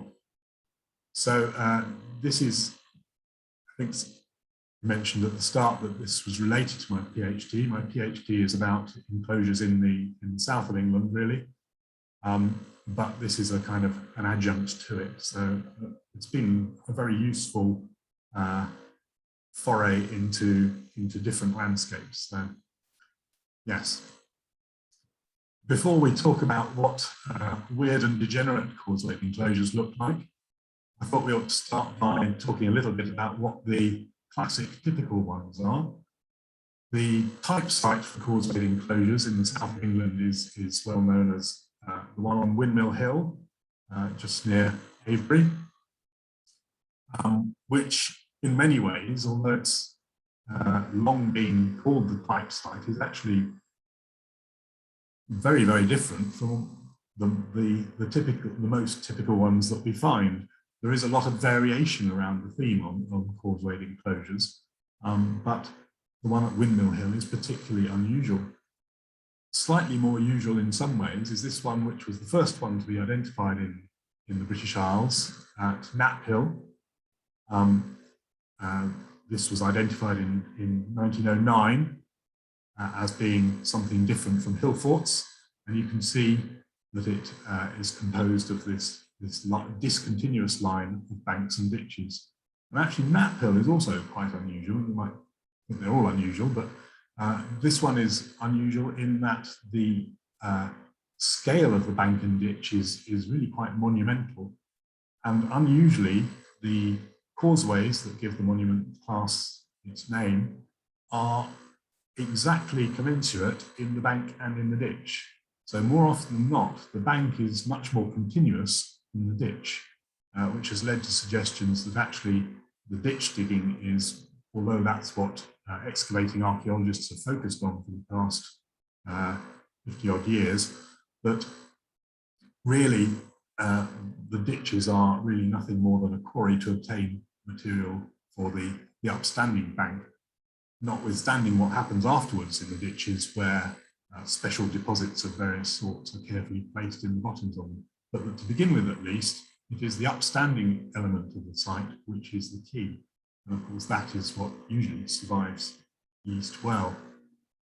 So one of the defining characteristics of causeway enclosures is that they tend to tilt across the contours. So unlike contour hill forts, for example, of the Iron Age, they tend to sort of slump across the contours in a way that's puzzled people from the 1920s onwards, very often in the direction of an expanse of low-lying ground. And it's been inferred that there was some kind of mutual relationship between those two areas. And that's really what the heart of my PhD is about. So this is the distribution as it stood in 2001. And you'll see that with very, very few exceptions, there are no sites north of those two on the River Trent, or the ones in the Nene and Welland valleys, which flow into the Wash. And it's been generally agreed that there might be a few enclosures further north, but that in broad terms, this is a real reflection of the real distribution of these monuments, that they didn't get very far north. Certainly of the ones that were, that we considered back in the late 1990s, the one at Duggleby Howe, which is the black dot just to the east of York there, that stood out even at the time as being something very different. It was perfectly circular, and it was much more massive, and it had the massive burial mound known as Duggleby Howe built in the middle of it. And subsequent excavation has shown that that is actually considerably later than causeway enclosures. The other possibility, the one at Bilown on the Isle of Man, has turned out to be just a confusion of ditches which are not actually early Neolithic, but happen to have early Neolithic material in them, to put it bluntly. So this was the distribution as it stood back then. But we did consider other possibilities because down in Cornwall, something odd was happening, which was that we had these enclosures of early Neolithic date, which were proven to be early Neolithic by excavation, but didn't look much like Causeway Enclosures. So with Causeway Enclosures, you get a real sense of design. What they're aiming for is roughly something that looks circular on the ground, and they lay out the perimeter quite carefully and execute it according to some sort of preconceived design. But with tour enclosures, these ones down in the southwest, of which a couple more have been proven since the 2001 publication, it's almost like dot to dot. They're joining natural outcrops up with little stretches of stone walling, and it looks very, very haphazard by comparison. But using this as a model, people have looked at some of the sites in our region and wondered about whether they might be Neolithic. One of those was the one on top of Carrick Fell on the northern edge of the National Park, which Collingwood in the 1920s described as a hill fort, which he thought had been selectively robbed out around the perimeter, so little gaps created by very thorough robbing of the rampart material. And in the wake of the Causeway Enclosure volume in 2001, two of my colleagues suggested that this actually might be something akin to the tour enclosures of the southwest, because there are little bits of natural outcrop around the perimeter. And you do have this discontinuous and rather erratic look to the dry stone bank. But as you can see, the scale of that rubble bank is something quite different from the calm grey ones that you could perhaps just make out on that aerial photograph earlier. It is quite massive where it survives well. And so I went back to look at this again, having looked at it last 25 years ago, and actually sort of rethought my own opinions on it. It seems to me that there is actually only one genuine entrance into this enclosure, and that's on the west, on the highest ground there, where you've got a straightened section of the perimeter with a well-defined narrow break in it. And it seems to me that there is some mileage in what Collingwood suggested back in the 1920s, because it looks as though some of the sections of the rampart that are missing have been deliberately pushed over. So I think something we have to contemplate the possibility that Collingwood was pretty much on the money. There are no house platforms in the interior, but this enclosure overlooks one of those classic sort of Bronze Age landscapes with clearance cairns and house platforms and so on to the north in particular. And I suspect that this is going to turn out to be a late Bronze Age hill fort of the sort of thing that we see at Yevering Bell, for example. I don't think it's a Causeway enclosure of the early Neolithic, at least. Another site that's been identified in recent years is the one on top of Hallin Fell, and I think that betrays again our sort of a rather sort of outdated concept of what a causeway enclosure should be. In the 1920s and 30s, when these were being identified as earthwork sites in the south of England, it was pretty common. All but one of them was actually on a hilltop at that point. And so the expectation was that they should be on hills. But subsequent aerial survey has shown that the ones on hills are considerably outnumbered by the ones on valley floors and next to rivers and so on, which have been erased by ploughing from the Bronze Age onwards. So looking for these things on hills, I think, is perhaps the wrong starting point. But the one on Hallin Fell, the bit that was spotted from the air was this eastern perimeter, which has apparently a single entrance in it. And there has been quite a lot of debate over whether this is genuinely an artificial feature or whether it's a sort of product of scree forming around the edge of the outcrop. I think it is a deliberately created feature. And there are, I think the telltale sign is that there are other deliberately created stretches of rampart-like or wall-like perimeters elsewhere around the outcrop, which were in deep shadow on that aerial photograph that was taken to begin with and didn't show up. So we've mapped all those now, and as a result, I think we can say that this too is not a causewayed enclosure. I don't know, it strikes me that it probably is prehistoric, but the jury's out, I think. But I don't think it's early Neolithic. And in the wake of my book back in 2004, Kenny Brophy was rather, well, very critical of the approach that the project to causewayed enclosures had taken. So crucially, I would argue, in the absence of classic examples, sites that would be discounted in southern England as amorphous or later prehistoric enclosures are counted as potential early Neolithic enclosures elsewhere. By elsewhere, he means in the north of England and Scotland in particular. And he says, possible early Neolithic enclosures in Scotland, northern England and Ireland in particular often appear as strange variations on causewayed enclosures, weird and atypical, even degenerate versions of the more familiar causewayed enclosures to the south. Implicitly, at least, they appear to be secondary regional variations on an established core tradition. Now,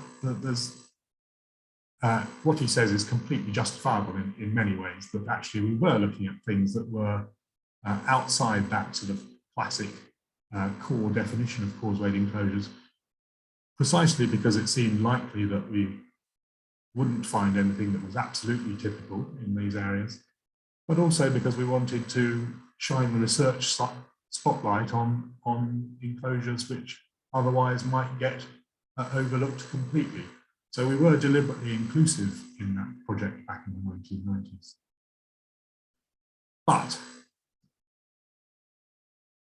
I think the thing that gives the lie to Kenny's attempt to sort of create a kind of Celtic periphery, if you like, against the established Sassanach core in southern England, is that there was already a very well-known causewayed enclosure on Donegal Hill in County Antrim, which in terms of the form of the site and in terms of the artifacts that were found there and in terms of its relationship to the topography, you can see it slipping down the hill again, is absolutely a classic causewayed enclosure in the same model as the ones in southern England. So the long and short of it is, classic causewayed enclosures do exist north of the Trent. It's just, have we found them yet? And as the book was going to press, a photograph was taken of this site on Green Howe in Cumbria, again in the Northern Lake District. And this appeared also to be a classic causewayed enclosure. So it's never been excavated, but it has subsequently been scheduled as a scheduled ancient monument based on the strength of the evidence of the earthwork remains. And for those of you who haven't been up there, it's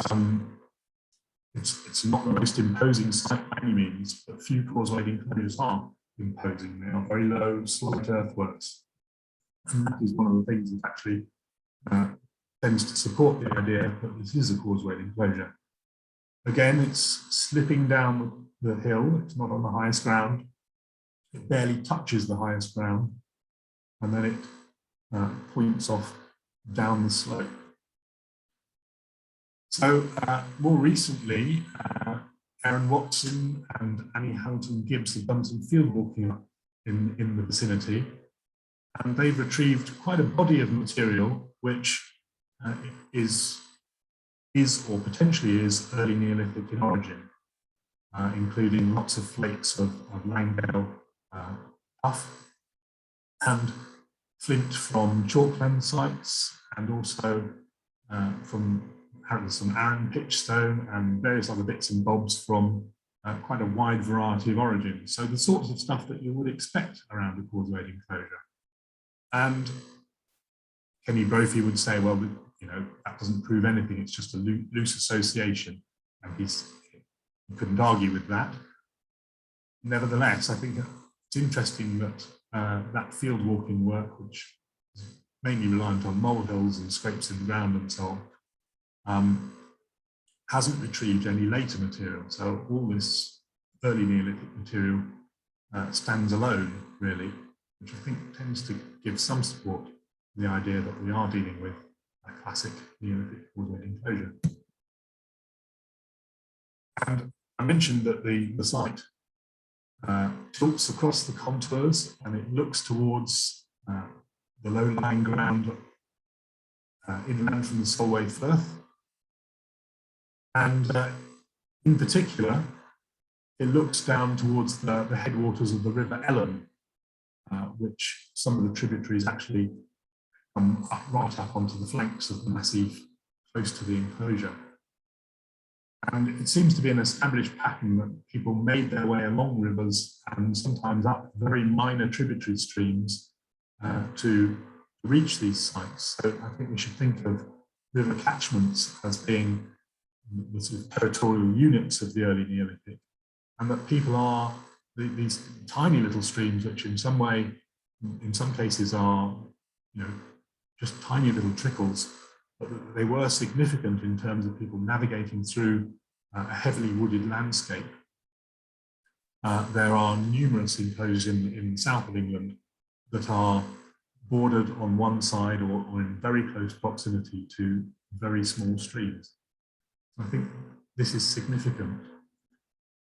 The point has been made that the River Ellen is one of the routes by which material from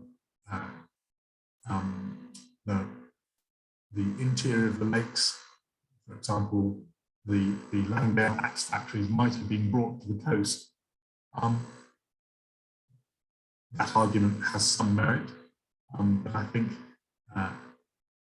the argument that people were making their way up and down the river for other purposes is just as valid. The River Ellen, you don't have to go very far below its headwaters before it becomes a navigable little stream. It is the sort of thing that you could imagine beaver activity and so on along. Beavers were pretty much endemic right through into the Bronze Age.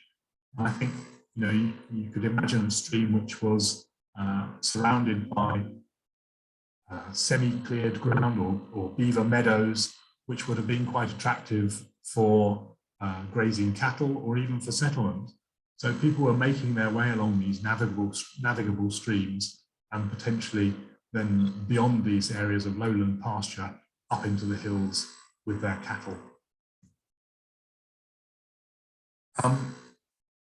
Kate made the point that it's all very well talking about visibility from these enclosures, but you have to take into account the existence of the woodland, which was very widespread through the early Neolithic and indeed right into the Middle Bronze Age, really. I think this is we're encroaching onto my PhD territory now, but I think one potential explanation for the way in which these enclosures slump down across the topography, across the contours, is that is a way of actually creating a view out from them. So if you think about it, if you have an enclosure or a clearing on a hilltop which follows the contours precisely, then essentially the perimeter of that clearing in the woods becomes the limit of your view shed. But if the further you take that clearing down the slope, the further you can see, basically. So this photograph illustrates that point. This is a clearing in central southern France, which is, of course, France being much more wooded than the British Isles.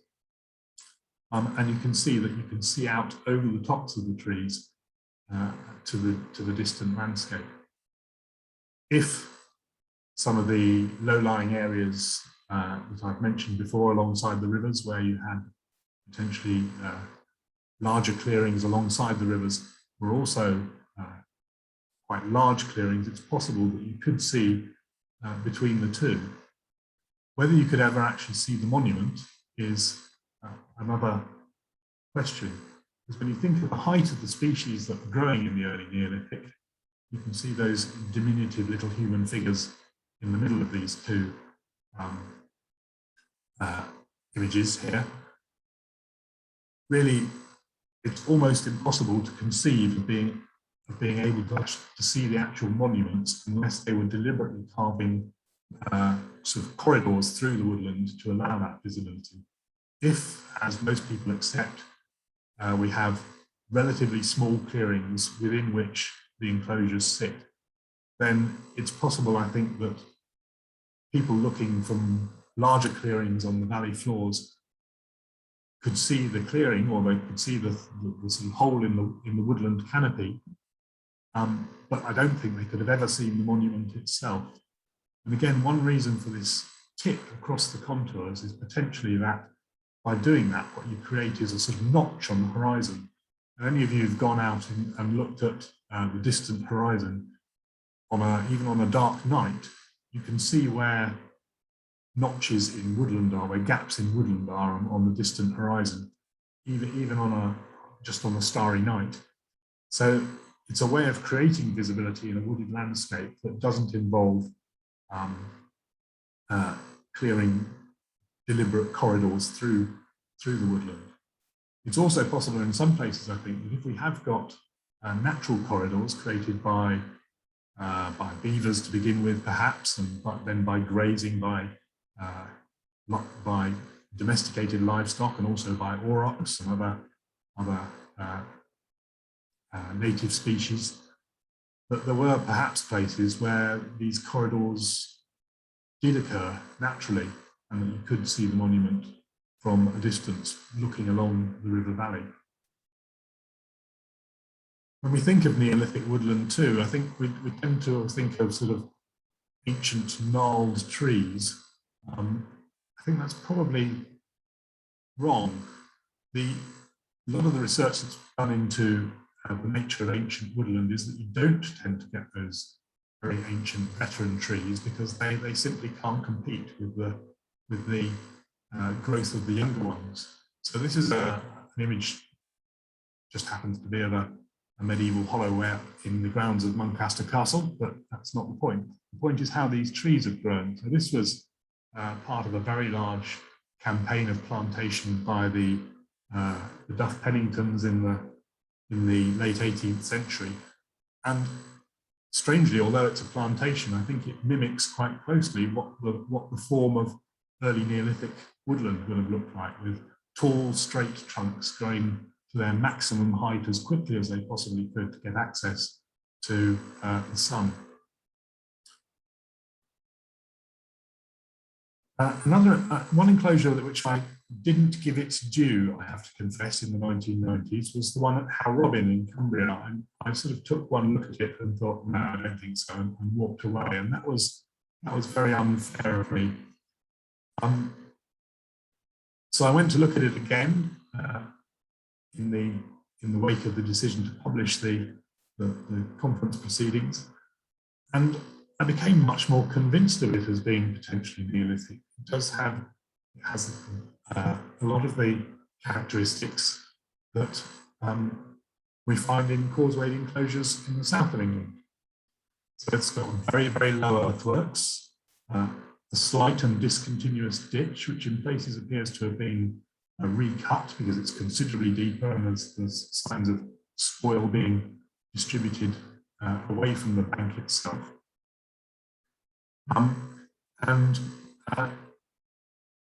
Like the previous enclosures we've looked at, it's sort of draped across the contours. So this is looking towards probably the principal entrance into the enclosure.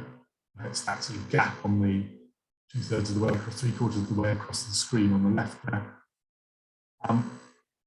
And the enclosure, if you go to the highest point, yes, you can have broad panoramic views, it's true, because you're looking out through as you're looking from the center of the enclosure or down through the entrance, you look down into the upper reaches of the valley of the Beck there. And again, there are springs literally within a stone's throw of the enclosure, which give rise to very tiny tributary streams which feed that Beck. So I think perhaps what we've got is people, again, making their way up these watercourses with their herds of livestock and using these enclosures as sort of temporary bases for, or perhaps as sort of night folds for gathering their livestock through the summer months. So a form of classic transhumance, but perhaps not in the sort of long distance transhumance that we're perhaps most familiar with from Spain and southern France and so on, but people just taking their livestock just far enough away from their growing arable crops that they could make sure that the two didn't interfere with each other. And in the context of that line of thinking about transhumance and following the watercourses up the valley, I looked at this feature here, which had been recorded on a previous survey as being a possible roundhouse remnant. I don't think that's what it is. As you can see, I've labelled it roadblock there. There's another one just down slope, which again spans some ancient hollowed trackways. This is what the one I circled looks like on the ground. It's got these relatively large stones set on edge across it. And between publishing that book on the early Neolithic in 2001 and going to look at this site again a couple of years ago, I've done a good deal of work elsewhere in the uplands in northern England, particularly in the Cheviots. And this style of constructing walls I'd come to recognise as being absolutely characteristic of the late Iron Age and into the Romano-British period. So I think what we're looking at here is, again, a form of stock management, people creating little stretches of walling to block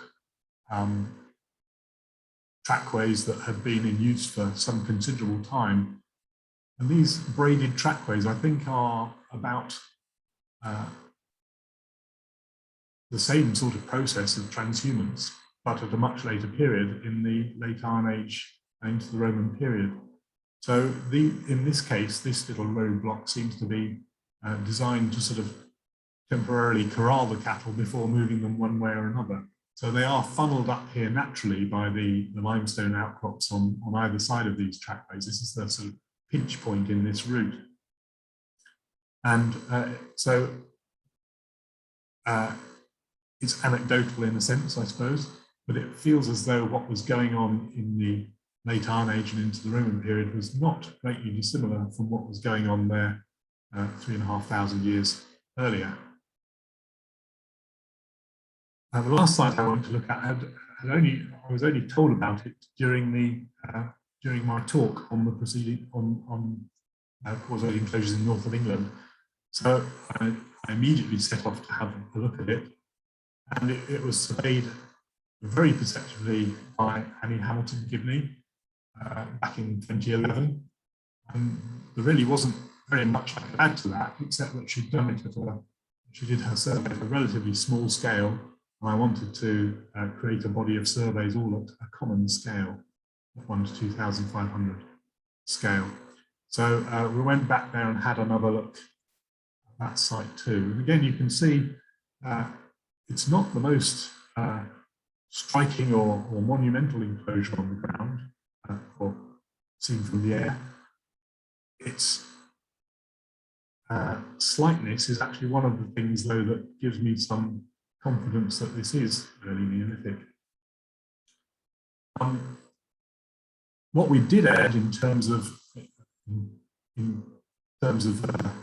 improving on Annie's excellent survey was that we think we can identify at least 2 definite entrances.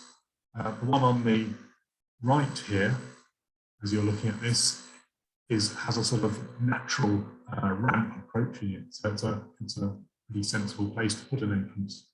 The other thing which contributes to our understanding of the dating is that part of the stony bank that creates the perimeter appears to have been robbed out and used to create a cairn on top, which sits on top of the bank. In other words, if we assume that that cairn is Bronze Age, then that makes the enclosure something earlier, at least. How much earlier is still open to question.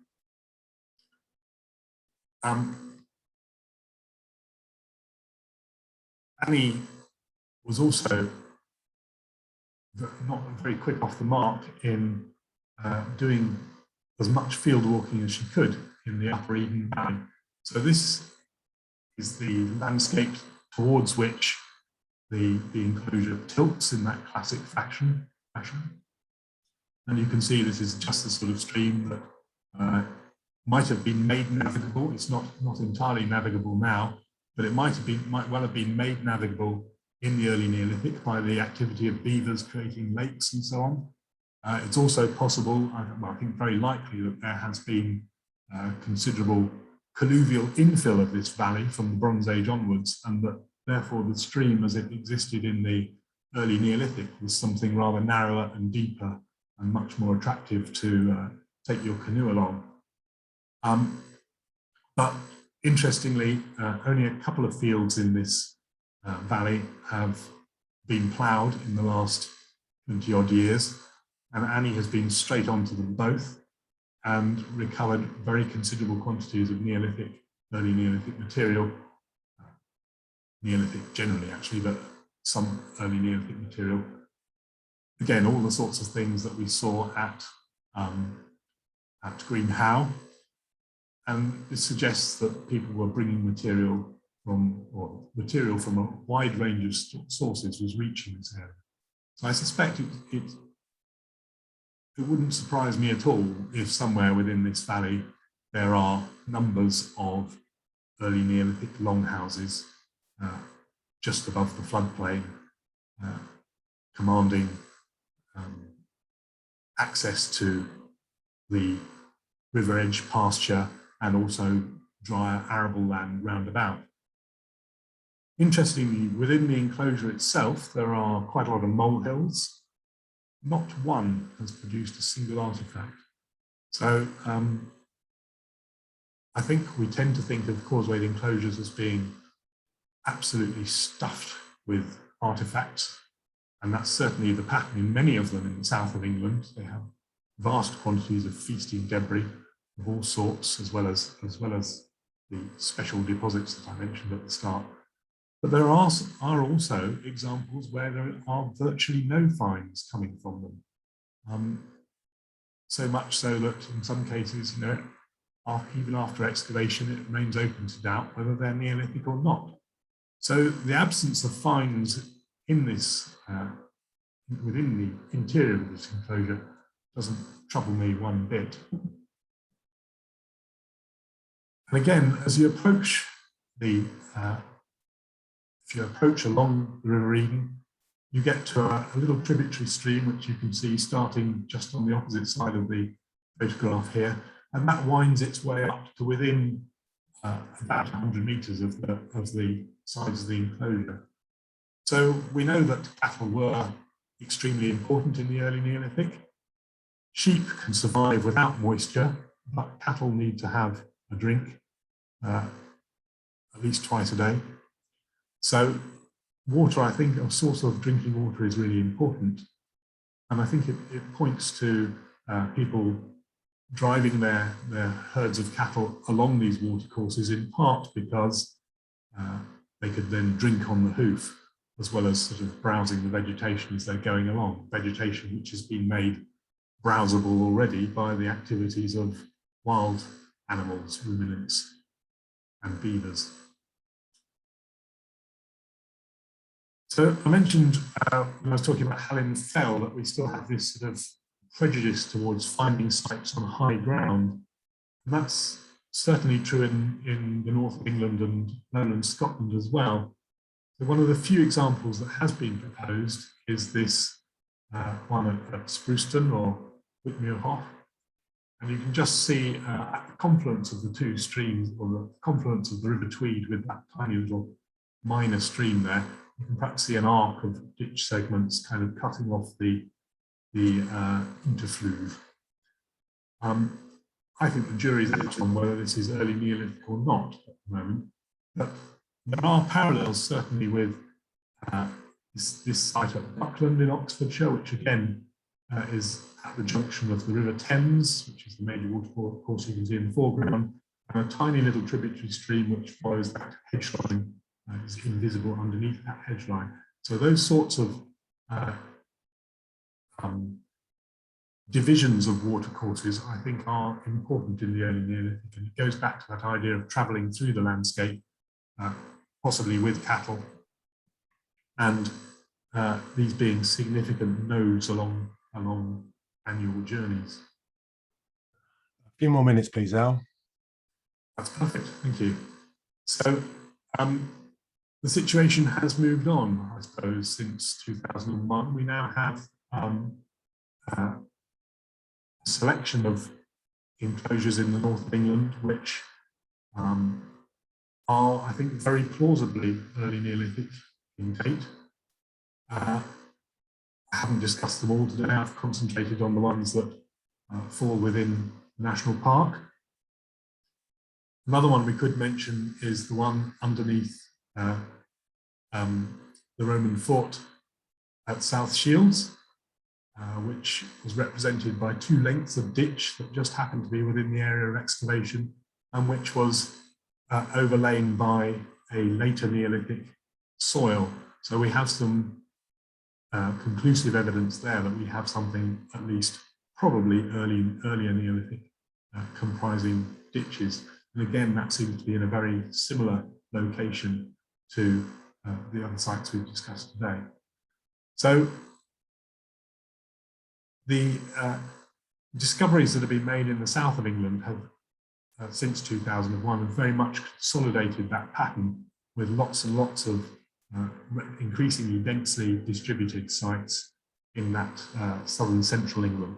But we now see them appearing in parts of Wales and the Welsh Marches, and we do have some, I think, as I said, that are relatively convincing in the northern England, in the north of England and the Scottish borders, as well as Donegal.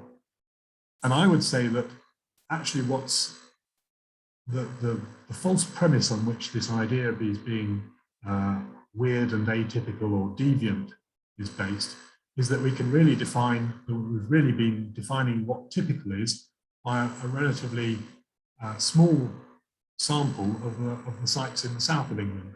In fact, what we see is that there is enormous variation even in the south of England. There is no absolutely hard and fast type site that we can point to.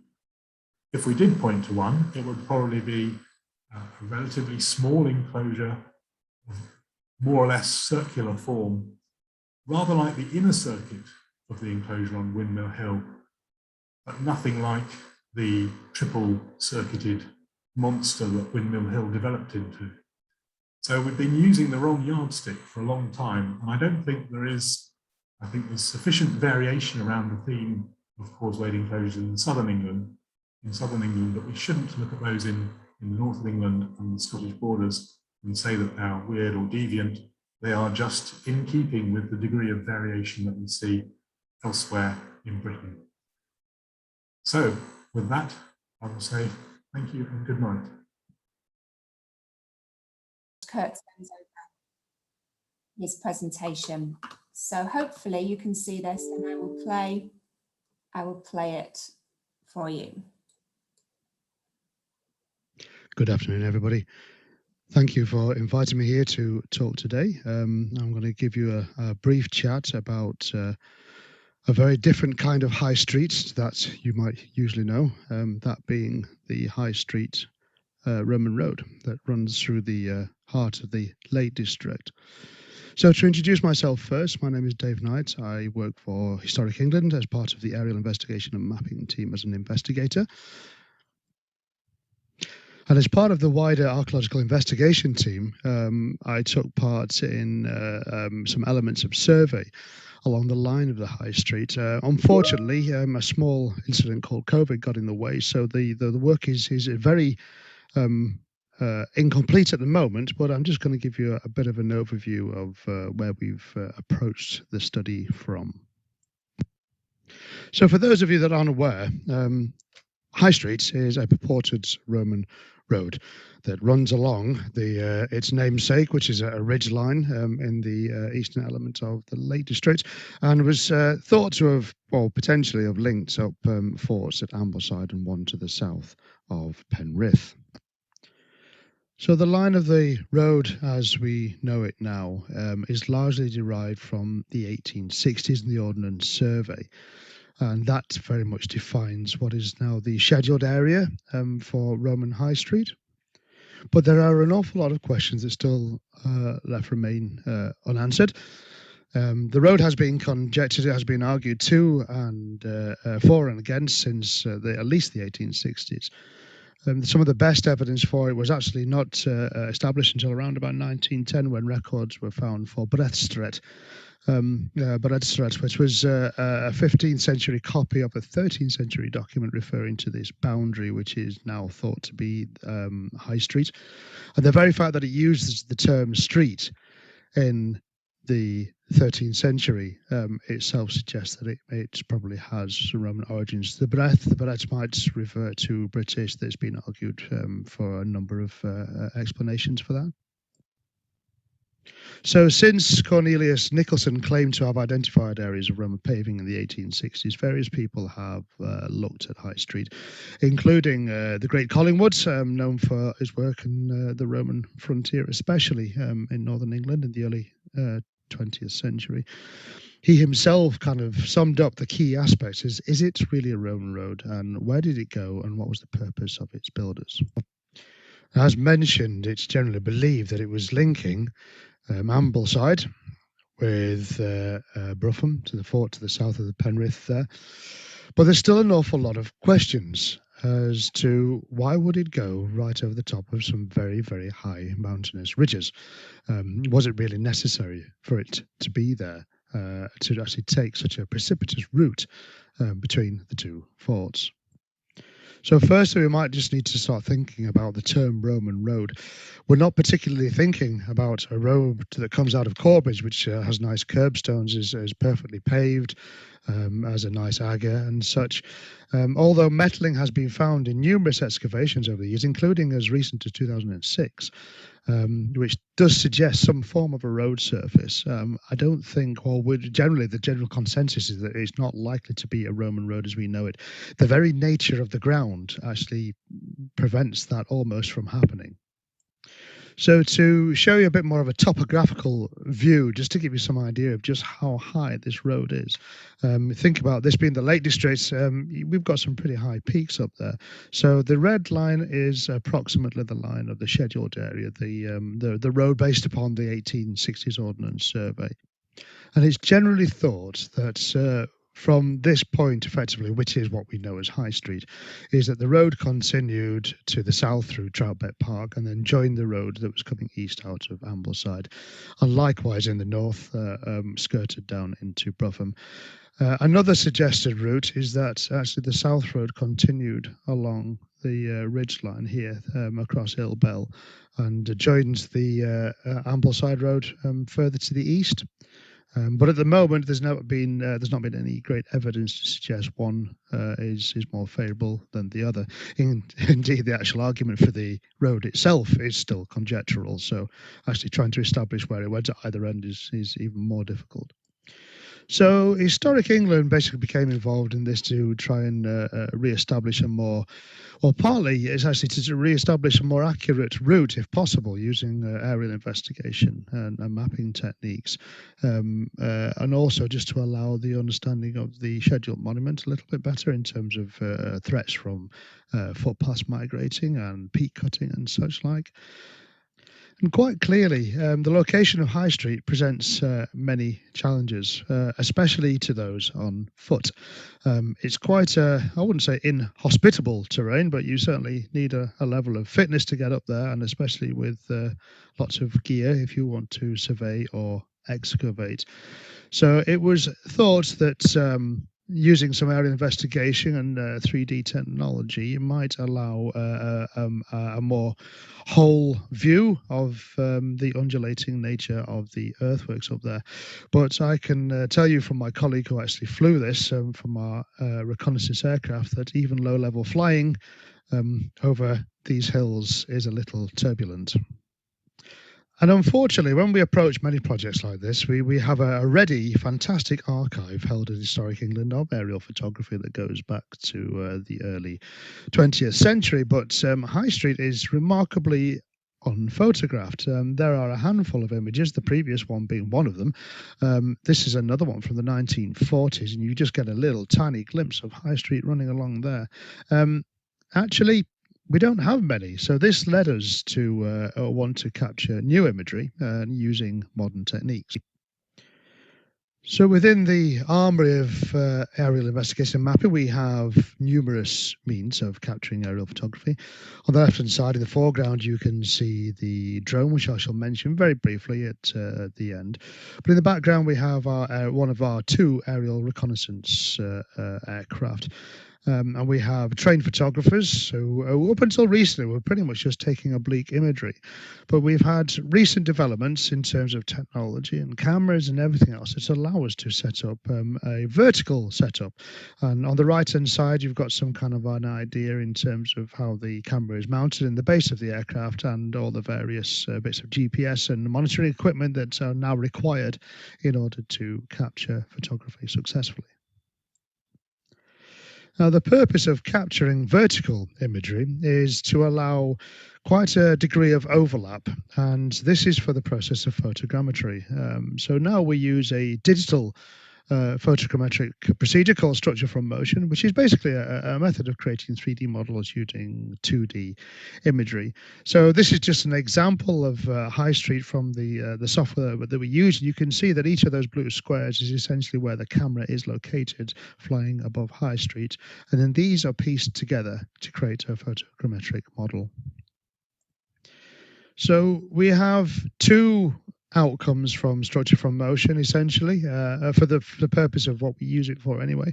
So we have the digital elevation model, which is a graded model you can see here, height graded, which is extremely useful for detecting very subtle earthworks, and is accurate down to basically the ground pixel ratio from the camera's sensor. And in terms of locational accuracy, once this is actually modeled and put into a visualized and put into a GIS, it's accurate to within centimeters.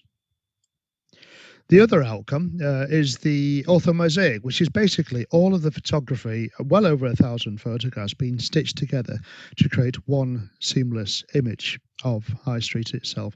This, together with a model, have given us the most up-to-date and the most complete aerial imagery of High Street as of yet. Just to give you some kind of idea of the clarity, so we have LiDAR for this area, but it's only 1 meter resolution, and 1 meter resolution is quite good for picking up large earthworks. But once we get to more subtle earthworks, and especially if we've got a very denuded Roman agger potentially up on the tops, then we need better quality modeling. The model that's produced through structure from motion is only as good as the photography, and even then it's only then as good as the actual alignment between the photographs. So you can't absolutely guarantee it's going to be absolutely pristine. Ultimately, what you would prefer to have is something like 10 centimeter or 25 centimeter resolution LiDAR, but that's a very expensive thing to undertake. And when we've got this technology in-house to do this ourselves, this is why we choose this procedure.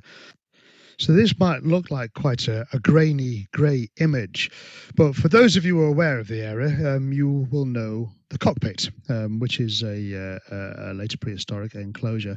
Some argue a stone circle. I think there's some arguments to and for whether it's a stone circle or actually a stone and embanked enclosure.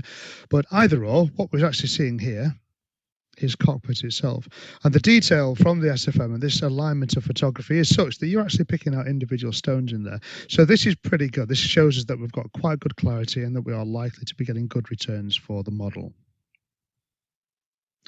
So we undertook archaeological mapping of the road line itself, but also of the associated archaeology either side. We slightly strayed from our usual practices in that we started mapping pretty much every single footpath we could find up there, including the modern footpath, or the very clearly modern footpath, historical hollowways and peak cutting and things like that, anything that might have impacted upon the road itself. And I can categorically say that we didn't actually find any definitive evidence of the Roman road. But what we did find, which was kind of problematic but interesting in its own way, is the very nature of how the routeway has changed and has clearly been used for a very long time. Take Lord's Seat, for example. The footpath has actually changed very little over the last century. So this is the scheduled area, largely based upon those early Ordnance Survey lines of the path, those being the earliest lines known of the path. But actually, if we overlay the mapping, we have a whole different story. There has been an awful lot going on there previous to that. Now, what's an interesting point to consider is, are we looking potentially at some of these others being the earliest trackways, or is the trackway that's still in use now actually the most, does that have the most longevity in use? These questions we just don't honestly know. But what we do know from this is that we have a whole migration of different routeways up on the tops. So trying to establish which one might be the Roman road is very difficult indeed. Ever so slightly further to the north, the picture becomes infinitely more complicated. You can just see the absolute plethora of hollowways and different routeways that are coming down off the edge of the Barton Fell as it approaches the lower land to the north of High Street. Now, recent research has identified some aspects of this has probably been the roadway. This example here, this linear embankment. But actually, once you put all the aerial mapping together, it seems far more likely this is actually part of a field system, quite possibly a prehistoric field system. So it could well have been there during the Roman period, whether it was in use or not. It could have actually existed as earthworks at that time. But we also have quite a convoluted history up here of field systems and cairnfields being used through until the post-medieval period. So again, establishing any kind of a date, even for these features, can be quite difficult. So the aerial investigation and mapping basically went on to inform ground assessment. Now, this only started very, very briefly early last year, just before COVID came in. So we didn't actually get the chance to continue. So we've only assessed a very small area of High Street. I'm not saying that we're going to be assessing it all, because there just won't be the time to cover that. And I just don't think I've got legs quite to cover that at the moment. But as this photograph illustrates quite well, the conditions up there aren't always ideal. So it's pretty tough going. So you have to hope for a very good day. And we weren't even up on the top. This is only in Troutbeck Park. But having a walk through the park and beside the Tong here, you can see the Tong sticking up, and the Hag Gill that runs down here, was a very interesting insight into the kind of landscape that we're looking at. So this is one of the suggested approaches of the Roman road as it leads up from the south, from the road from Ambleside. It goes north and it hits the foothills before it jumps up onto High Street itself. Now, it's a very interesting aspect, and you could look at this and think, yeah, this is quite feasible for a Roman road. But as you swing that camera around by 180 degrees, all of a sudden you see a very different landscape, a very, very steep incline leading up onto High Street. And you start to realize that actually this isn't a Roman road as we know it. And the kind of engineering that would be needed for that would be monumental. So we're probably looking at something that's a lot more ephemeral and probably a lot less manufactured, constructed than we might think. Basically, I think both aspects, both the aerial survey and the field investigation, be as brief as it was, highlights, along with previous people's work, the difficulty in trying to establish where the road was and what kind of road we're looking for, and its period and its date. Was it definitely Roman, etc. But one of the interesting outcomes from the project, from both the aerial and the field perspective, is actually just the wider archaeology and the history that's built up around the area, largely post-Roman in period. But a good example of this is Troutbeck Park, which has a very, very long history, quite well documented history. A large amounts of the park boundary are still extant. There is evidence of various aspects within the park, including prehistoric cairns, clearance cairns, field systems, and charcoal burning platforms as well, which are particularly interesting. What's very interesting from this painting on the left, which is an 18th century deed map for the park, is it actually very conveniently shows a little gate here. And that little gate is exactly where the present gate is, just up here, that leads up on the routeway up onto High Street. And the most interesting archaeology actually really appears at both ends of High Street. Actually, on the top of High Street, you don't get a great deal. There are a handful of cairns or purported cairns. There are lots of holloways, some of which might relate to the potential Roman route. But there's actually not that much other archaeology. On the peripheral edges at those two ends, so you have Troutbeck Park in the south, and at the northern end you start to get a very interesting story of the build-up of the archaeology. So we've shown you some of the field systems earlier on, some of the holloways and the clearance cairn fields that were going on around there. There are rectangular building structures, presumably from the medieval, post-medieval period.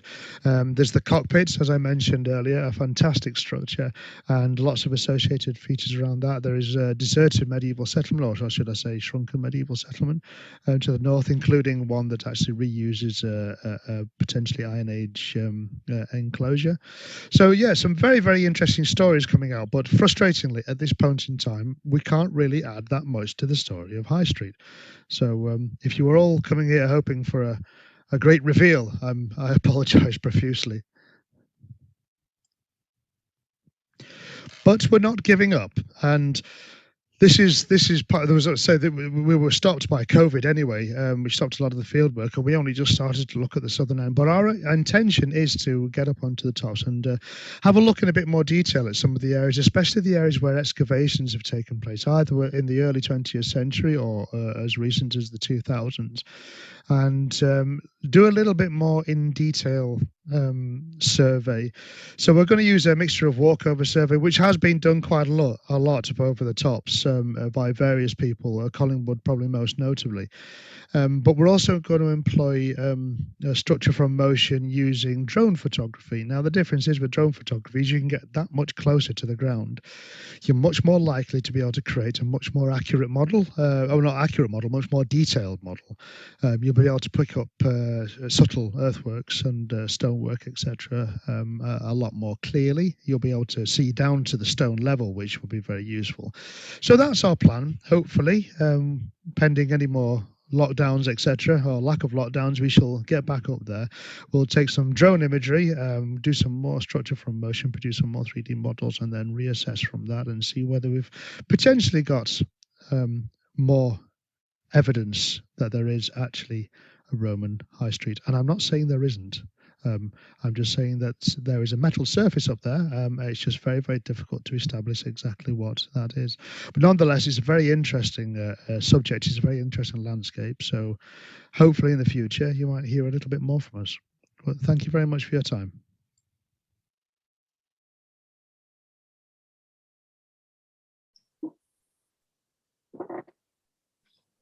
Right.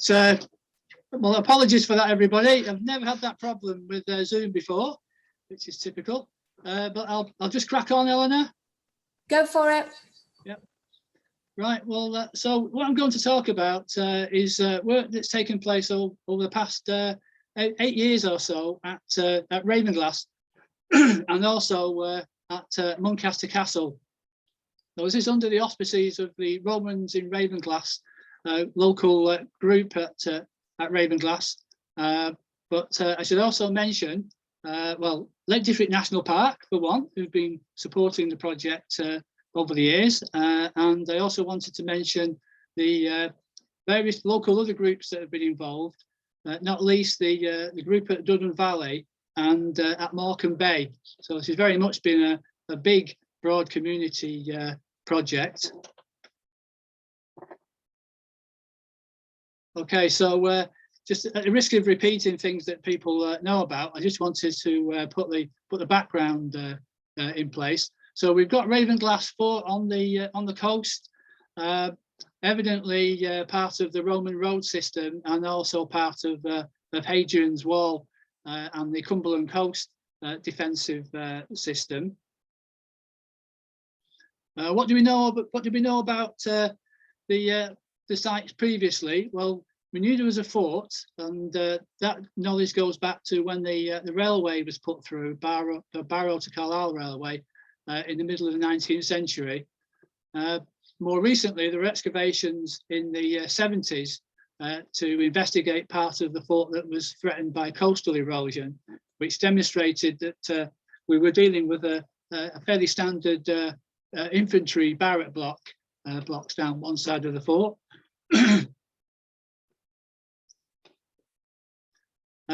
Another interesting find that was made more recently, just outside the fort, was a diploma, which is basically a career record of a soldier, which indicated that this person had been part of a cohort called the first cohort of the Hadrian fleet, or the Aelia Classica. Also that he was a cavalryman. So there's quite a lot of information about this person who apparently retired in 158 AD after 25 years of service.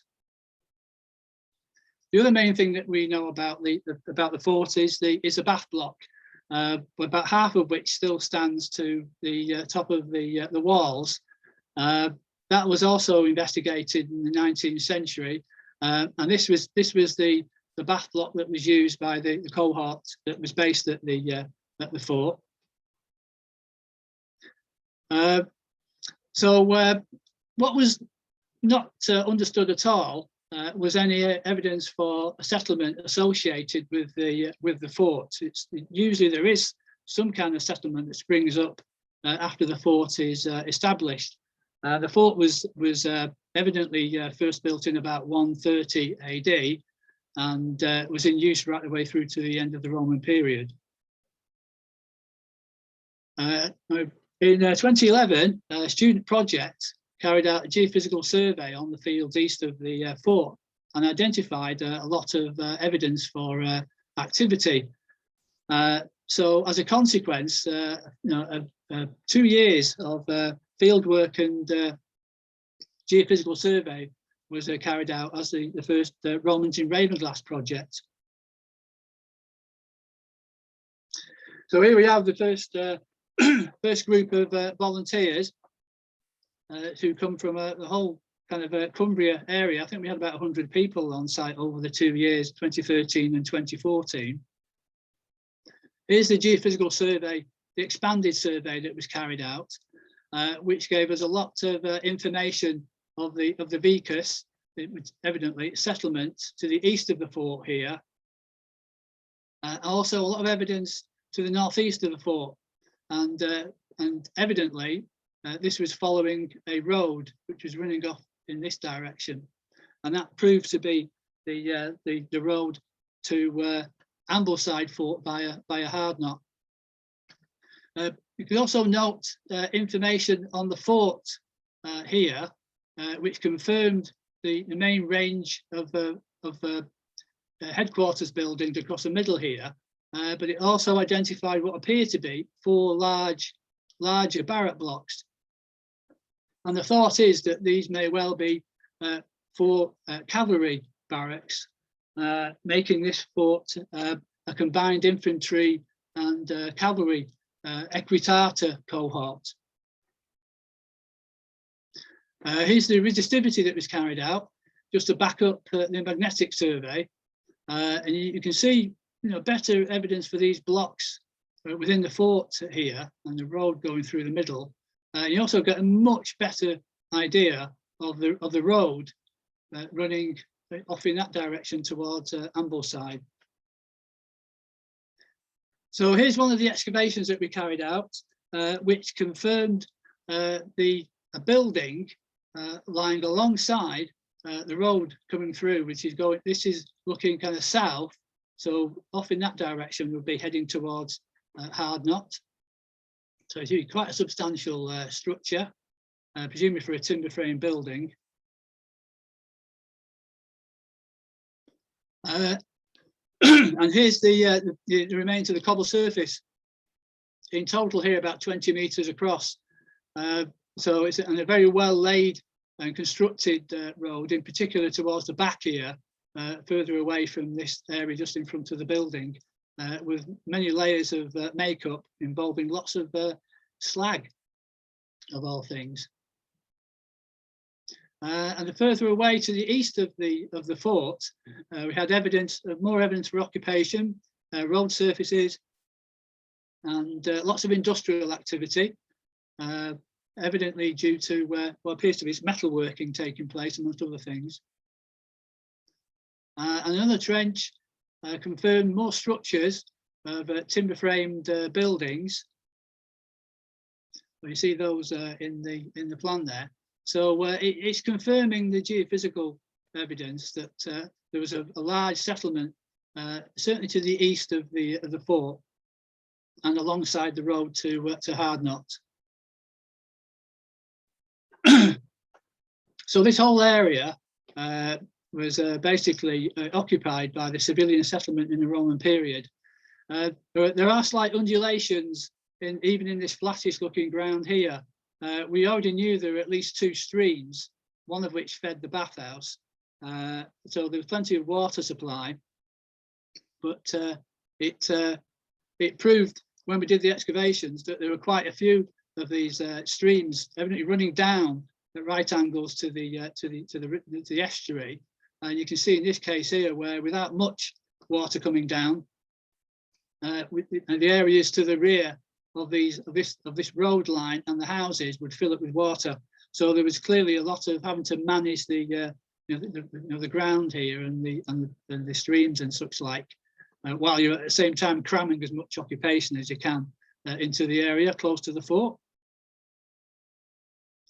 So that's a view that we had from 2014, 2015. So you can see where we're just indicating here where we think we've got in the fort, 4 cavalry barrack blocks, as well as the standard 6 infantry barrack blocks to the back. And we've got lots of industrial activity and occupation east of the fort, and also lining the road to Hardknott. And we also assumed that there'd be occupation running off north along the coast up to Maryport and Hadrian's Wall. So that's the situation in plan, showing the extent of the vicus, likely vicus occupation in yellow. But you'll notice there are several areas, including A here, which are blank on the geophysical survey, and also D towards the coast here. And this is basically where the land was largely inaccessible, in particular along the road here due to it being heavily wooded.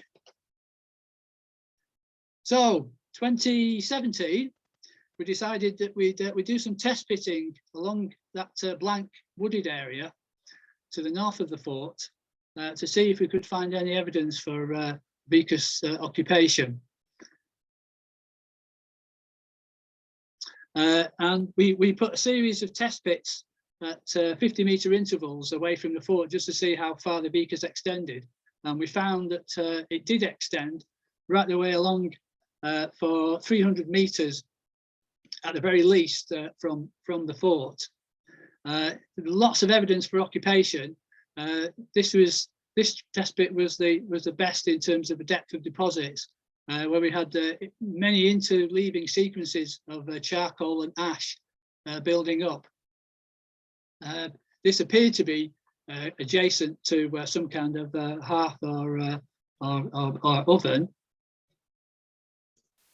Another test bit amongst the various deposits also revealed a very nice stone-lined drain. So we basically had evidence in all of the test bits for occupation, with one exception. One test bit came down to cobble surface, in fact, a couple of cobble surfaces. And through that sequence at the bottom, we had a very large layer of cobbles. We never got to the bottom of this, but it appeared to be very similar in construction to the road that we found that's running off to Hardknott.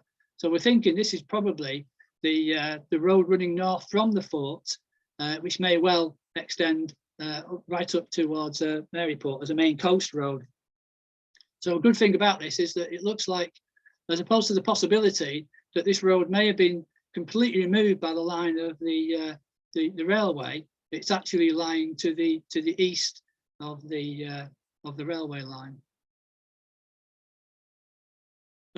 So we know now that the Vicus is extending, and possibly the road as well, extending to at least about here, north of the fort. Now in 2019, we investigated this area towards the west. So various test bits and a trial trench. You can see just in the background there, that's the platform for the fort. So in that main trench, we came down to another various deposits, including cobble surfaces. And again, there was quite a long sequence to this. So down here to a cobble surface with lots of burning and such like. And again, it's too deep for us to get down to the bottom of that sequence. Various other features were found, as well as archaeological deposits, stone-lined drain. Although this was right up at the north end, actually quite close to Ravenglass village. And I do wonder if there's actually been a lot of truncation at that point, because this is a very kind of headland of this area, quite close to the estuary of the Esk. And another thing that we found is that in one trench at least, all we had was basically alluvial deposits. So it looked as if we've got another case here of there being an area with a watercourse running through, which was not good for occupation, again, but obviously it's very handy to have that sort of water supply adjacent to the civilian settlement.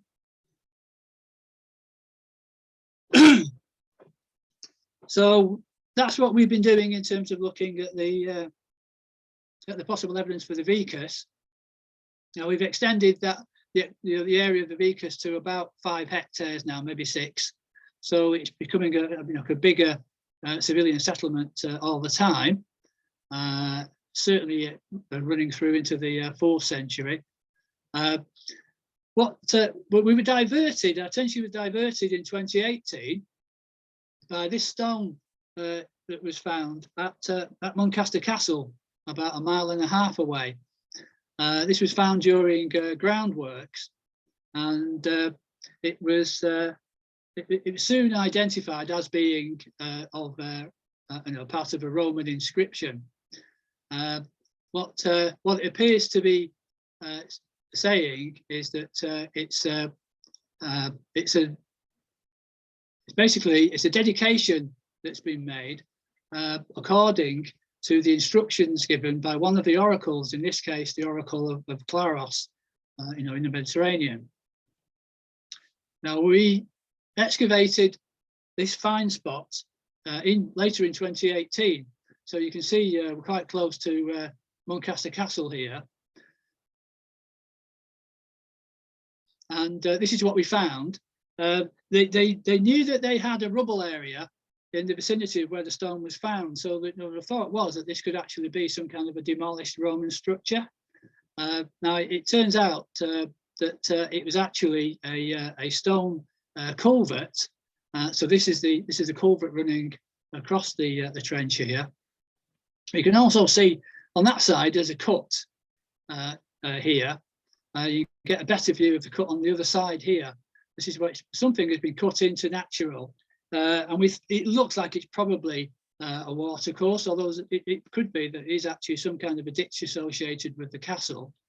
And at some point, this was filled in, and the watercourse or culverted in the middle. And it disappears to be the landscaping taking place around about 1800, and it now looks as if it's just where various natural irregularities in the landscape have been levelled off to form the gardens and such like around the castle. So I'm afraid that again, there's still absolutely no evidence, really, concrete evidence for any kind of Roman occupation at the castle. It's still very much concentrated at Ravenglass. Presumably, we know huge amounts of stone were brought in as part of this landscaping. So it does appear to be purely accidental that the inscription was brought up to the castle. Just very lucky for us that the little trench that was dug across this feature unearthed that inscription. Now that's what the inscription, broadly speaking, would look like if it was complete. There are actually about a dozen of these inscriptions have been found across the empire, and they say the same thing. It's basically this is, you can see where it says oracle here, and it also says that secundum here means according to. So this is where they're following the interpretation here of the oracle, and it's now thought that they're virtually identical across the whole of the kind of Western Empire, at least. It's now thought that these were all built at the same time, and this was during a plague that was affecting the empire during the reign of Marcus Aurelius in the later 2nd century. And apparently they consulted the oracle to find out what they could do to combat this plague, and they were instructed to build these dedications into various forts and such like. This one is from Housesteads. So you can see where they've just been instructed to do this, and presumably all sorts of forts and public buildings had this included. Now you'll notice that at the bottom of this one, it refers to the cohort that built this inscription at Housesteads. Now in this case, this has been interpreted by Roger Tomlin, who knows about these things, that the cohort name here is at the top of this part of the inscription, and there's just enough to identify this with an A, E, and an L, and a C as the Aelia Classica. So this is basically its confirmation that the first cohort Aelia Classica was based at Ravenglass. So it's backing up the diploma that was found.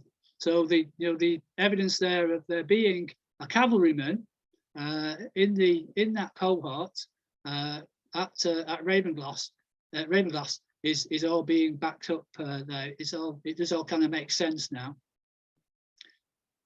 So I think I'll stop there, Eleanor. I think I'm probably running out of time anyway. So is that okay? Thank you very much, everybody. Thank you very much, Eleanor, and good afternoon, ladies and gentlemen. It seems a shame to be inside, although I don't know about you, but in Lancaster, the sun is just beginning to go off. The best of the day is past, I think. The early medieval period is known traditionally as the Dark Ages, not for nothing.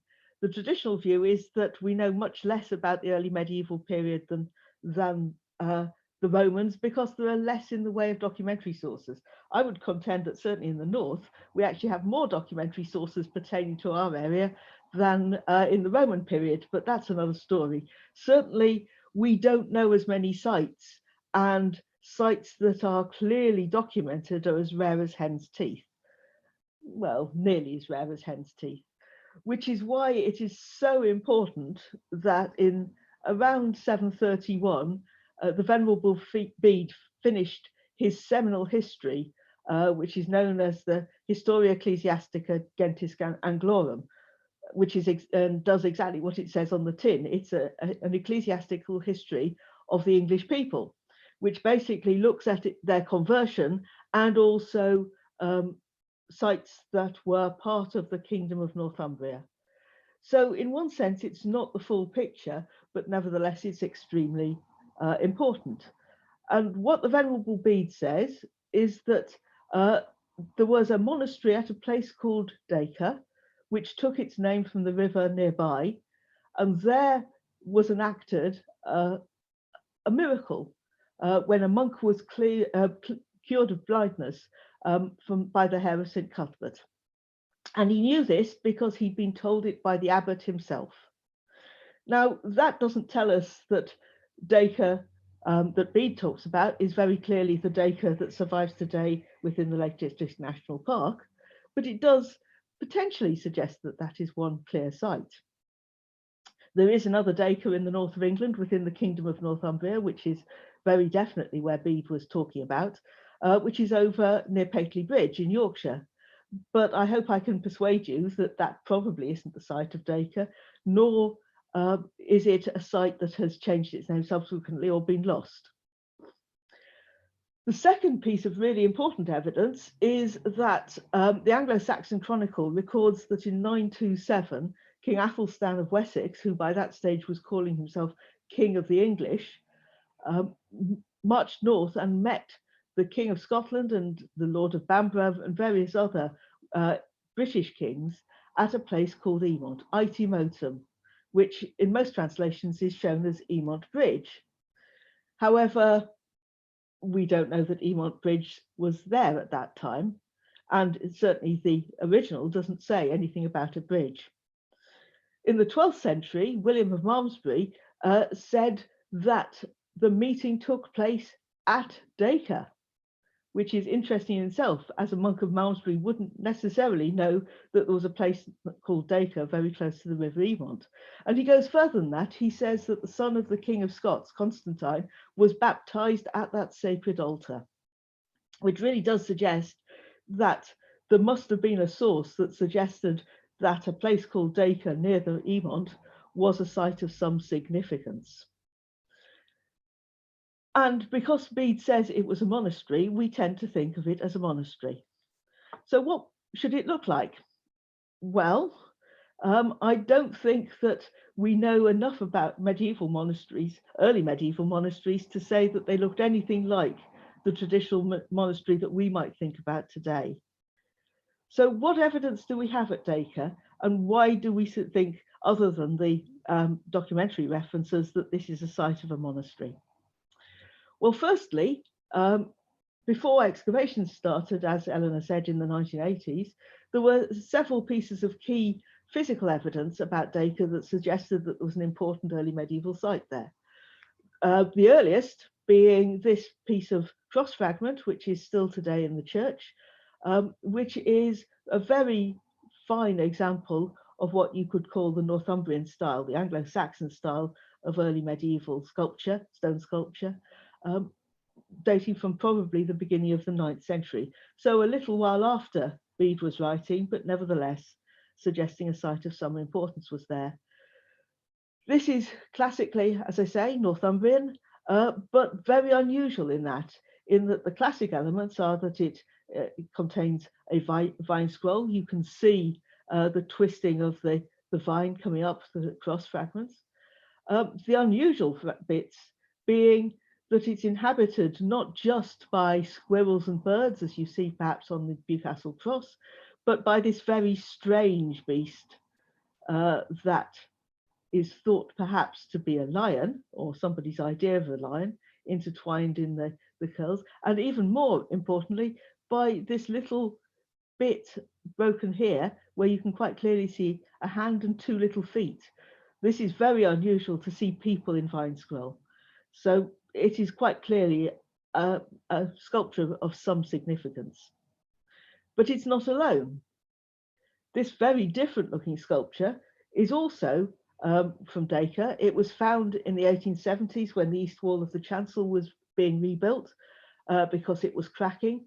And when it was found, it was immediately christened the Dacre stone because it was thought that the figures here in the middle of the monument were representative of the baptism of the king, son of the King of Scots, and was part of the meeting at Dacre that was referred to by William of Malmesbury. Richard Bailey has re-identified these as possibly the sacrifice of Isaac, but we'll draw to one side. The interesting thing is this piece is very much of the period at the time of the meeting. It is classically Anglo-Scandinavian, with the back-turning beast at the top here and the heart and hand motif below these figures, and is quite clearly, really quite iconographically subtle and important. It is above the normal range of material you find on Anglo-Scandinavian crosses in Cumbria, including a rare scene at the bottom of the Garden of Eden. There's Adam and Eve to the right, and you can just see the curl of the snake next to Eve, who is in the act of picking the apple. So we have evidence of something quite important going on in the 9th century, and equally something important going on in the 10th century. If you add to that the mystery of the Dacre bears, and I will just drop the mystery of the Dacre bears into the pond and leave it to settle there, they are clearly, as Bishop Nicholson said in 1704, a bear at each of the 4 corners of the church, and they are different, each one of them, including this one that increasingly is thought perhaps to be a lion rather than a bear. There is quite clearly something weird going on. The Society of Antiquaries and the Society of Medieval Archaeologists also came to Dacre back in the 1980s, and it was very interesting that the early medievalists and the medievalists were absolutely united in refusing to believe that these monuments were part of anything to do with them. The medievalists thought they must be early medieval, the early medievalists thought they must be medieval. So they remain a mystery in terms of dating. We just know that they were there from before 1704. They're published by W.G. Collingwood as a very nice little story, and there is quite clearly some grounds for what he suggests, although, as I say, I don't completely buy it. The church at Dacre sits on the edge of the village on a series of terraces coming down to the Dacre Beck, which is behind the photographer in this shot. But I hope you can see that actually when you start looking, there are quite a lot of earthworks around the church. And in particular, attention was drawn to the earthworks that you can just see behind up to the northeast of the church, which led directly to the excavations back in the 1980s. However, there was one more piece of evidence which suggested that there was something unusual happening, which was the finding, although rumour has it that it was known about for some considerable time before it was actually looked at, the finding of a drain which was published in C&W in 1932. That's the Cumberland Westmoreland Antiquarian and Archaeological Society Transactions by Huddleston.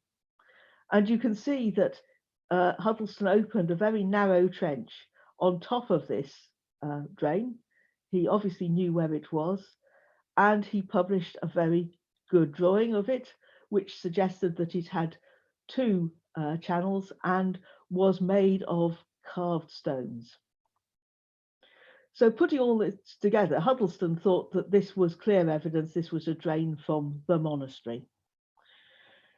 In the 1980s, there was a planning application to build, which has now happened, in what was known as the orchard to the southwest of the church. And it was also noticed that the churchyard extension, which had been consecrated in the 1950s, was slowly working its way towards where the churchyard extension had cut into some of these earthworks. and there was clear evidence of a hollow way to the east of the church. So a decision was made to excavate both the orchard and the northern churchyard site. And subsequently in 1985, thanks to what was then the Lake District National Special Planning Board, wasn't it, Eleanor? Now the Lake District National Park Authority and the Cumberland Westmoreland Antiquarian and Archaeological Society, that the drain was also reopened and examined. And quite a lot of disparate evidence came up, of which probably the earliest was clear evidence for a ditch running through at an angle through the orchard site from the southeast towards the northwest. A simple earth cut ditch. And whilst I haven't got a picture of it, evidence of another ditch was found beneath the stone drain in the southern churchyard, that part of the churchyard having been consecrated in the 19th century. So there is some evidence of a ditch going round the outside of the churchyard. This was overlain by the most tantalizing and frustrating piece of archaeology I have ever come across, which was a very nicely built corner of a wall here, made of a very soft yellowish sandstone, quite unlike anything that is on the site or anywhere near the site. And I hope you can see that just above it is the present churchyard boundary wall. So it was impossible to excavate. All we had was this tantalizing glimpse of a building, what looks like a building, clearly overlying this ditch.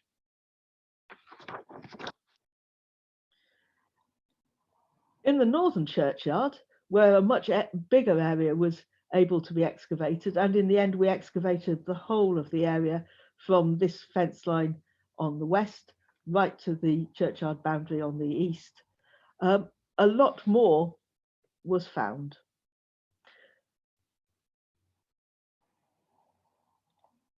Of which the biggest element was these rather tantalizing holes in the ground, which first of all, when they were first found, rather puzzled the archaeologists, but they very soon proved to be an extensive cemetery.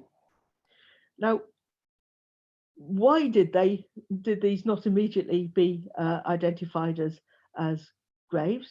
Well, the answer is because that was probably the most intact skeleton that was found on the whole site. The soil is so inimical to the preservation of bone of any sort that you really get no sign of bodies. At the best, there were shadows in the ground. And if I said that there was no dentine surviving in these were literally the enamel caps of teeth, you'll see that there was a real problem in identification at first, particularly in those first upper areas, which were slightly more, as you can see from this, slightly less organized perhaps than the areas closer to the church, which is interesting in itself because it does look as though this cemetery is focusing towards something in the area of the present church.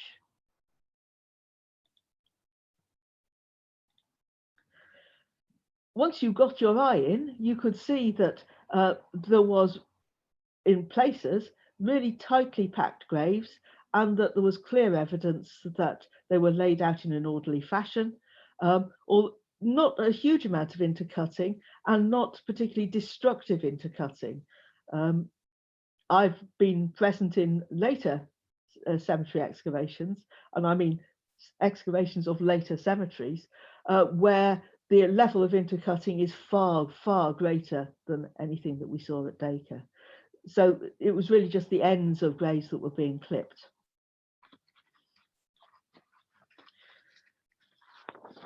Now, from this unpromising start, in many ways, yes, we knew that there were graves, but what could we make of them? Well, first of all, the little bone evidence suggested that all the graves that we had, the bodies were lying supine. In other words, where we found teeth, they were universally at the western end of a grave, and the best preserved of the graves suggested that the bodies had been laid supine, i.e. on their backs, There were no grave goods associated.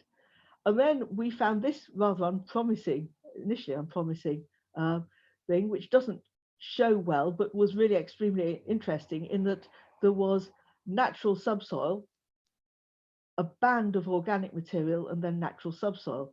And it suddenly dawned on us that what we were seeing was the side of a coffin that had been pushed in by the pressure of the soil coming down the slope from the north.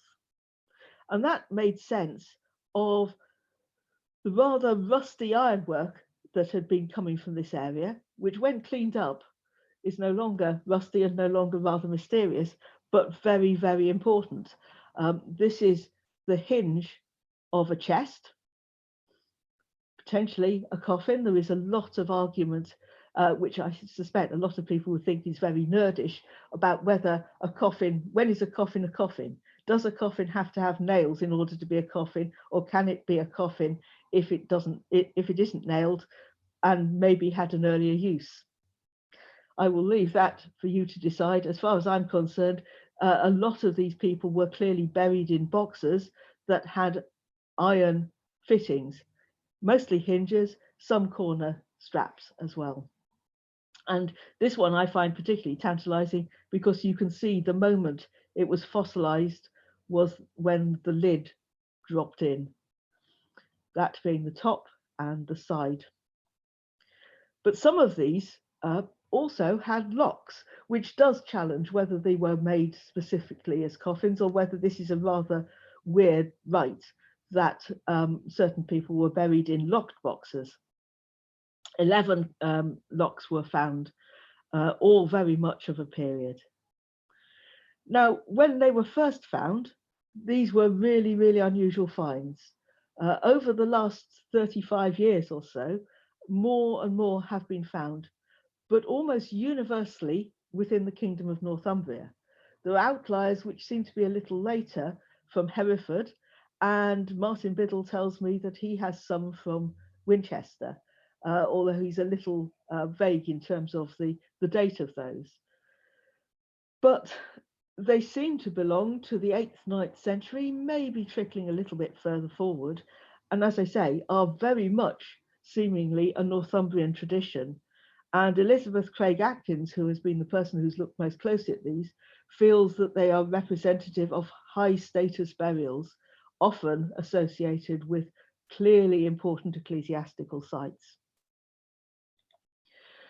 We found some evidence that the cemetery came to a stop. This is a rather weird and slightly difficult slide, but what I'm circling at the moment with my cursor is actually a medieval building laid on top of the early medieval horizons. But you can see that the graves seem to stop. It isn't that we haven't excavated this bit, they just didn't exist there.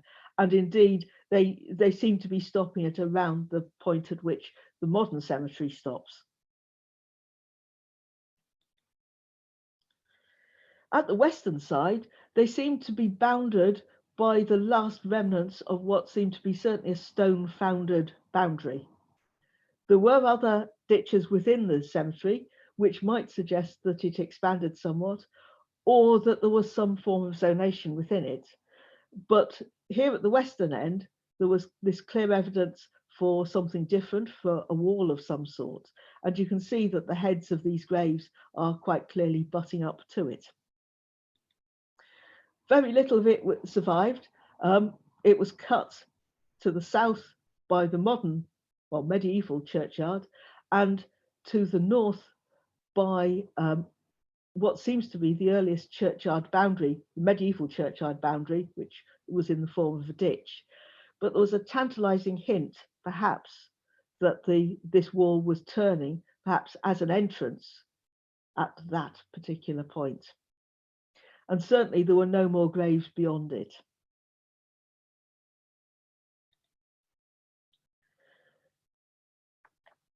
As I've said, it and the whole of the cemetery was then covered by a bank, probably in the 11th, maybe early 12th century.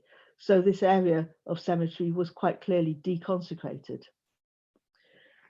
Beneath that bank, however, and immediately to the west of the wall I've just mentioned, there was an area of metalling, and beyond that, the hints of a building.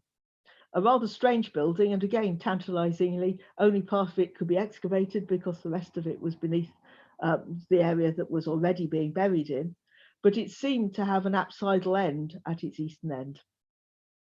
However, don't get too excited in terms of the thought of apses as mean churches, because within it, there was clear evidence of, in inverted commas, domestic accommodation, in that there was a sequence of hearths, the earlier hearth being this red sandstone slab, which you can see had pretty much disintegrated through heat and had been replaced by this millstone chocked into position, of a type that has also been found in Lincolnshire at an early medieval site called Goltho, and so on. So it seems to be a tradition of using millstones as hearthstones. And around that area was a bulk, at that stage, certainly the largest amount of early medieval metalwork from the northwest, in the form of pins, such as this baluster-headed pin, spatulate or stylite pin, and this huge nail-headed pin, as well as one of the ubiquitous purse clasps or garter clasps. Make of it what you want, but little clasps for fastening something or other. And also strap ends. We'll draw a veil over this particular small buckle, which was thought to be early when it was first found, but has now been, in the light of the last 30 years or so of research, particularly in places like York, is now thought to be somewhat later. But this strap end is clearly 8th century, at a time when gilding was very, very fashionable.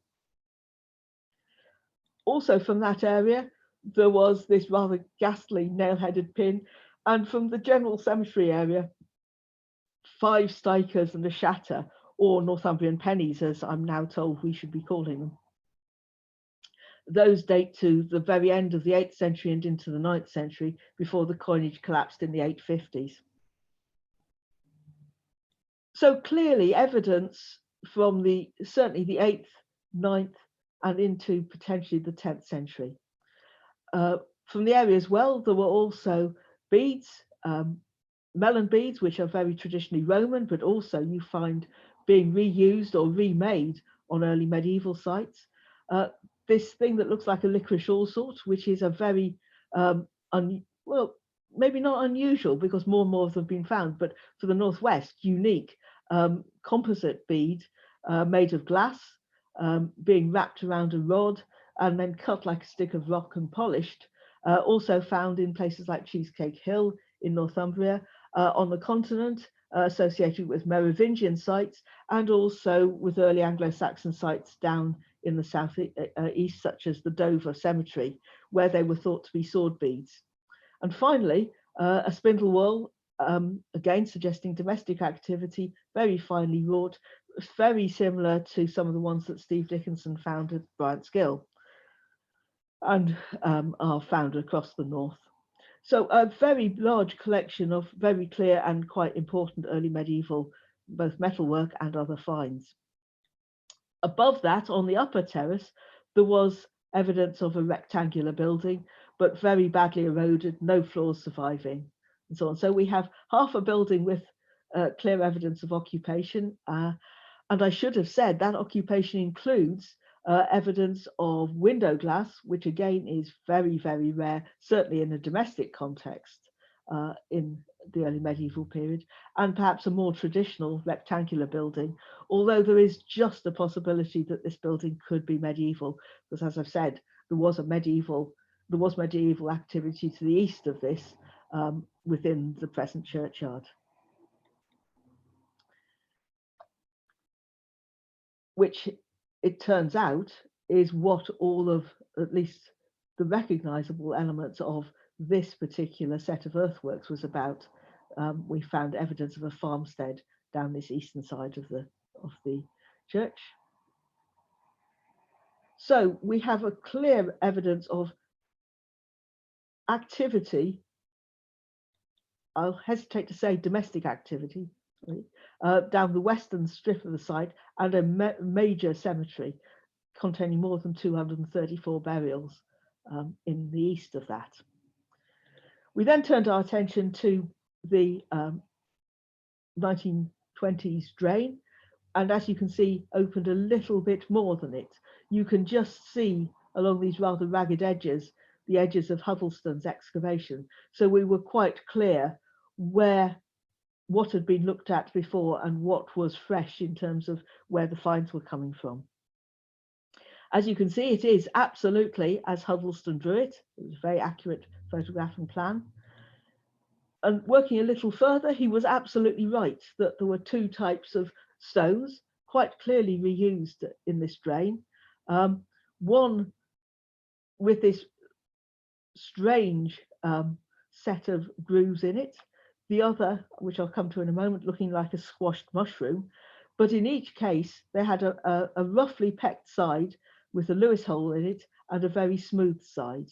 And the late great Peter Hill, who looked at the stones from Hadrian's Wall, is absolutely clear that these are reused Roman stones. He thinks either from a bridge or perhaps from a mill, as far as he's concerned, which begs the question of where did they come from before they arrived here.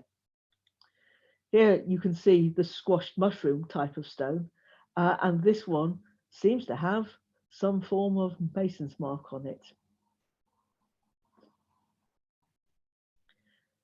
From the backfill, and what was clearly the backfill of Huddlestone's excavation, again, a set of really quite important metalwork came out, of which the one time I have ever coveted a find, a beautiful gold ring, filigree ring, what's been called an escutcheon, which possibly is second only to ritual in archaeological speak of it's a something, but we don't know exactly what it is. The feeling being that it probably was once attached either to leather or to wood. I would rather like to think it was attached to both possibly, and is a decoration for the outside of a book, but that could be seen as fanciful. However, literacy is clearly present on the site because this is undoubtedly an early medieval stylus used for writing on wax tablets.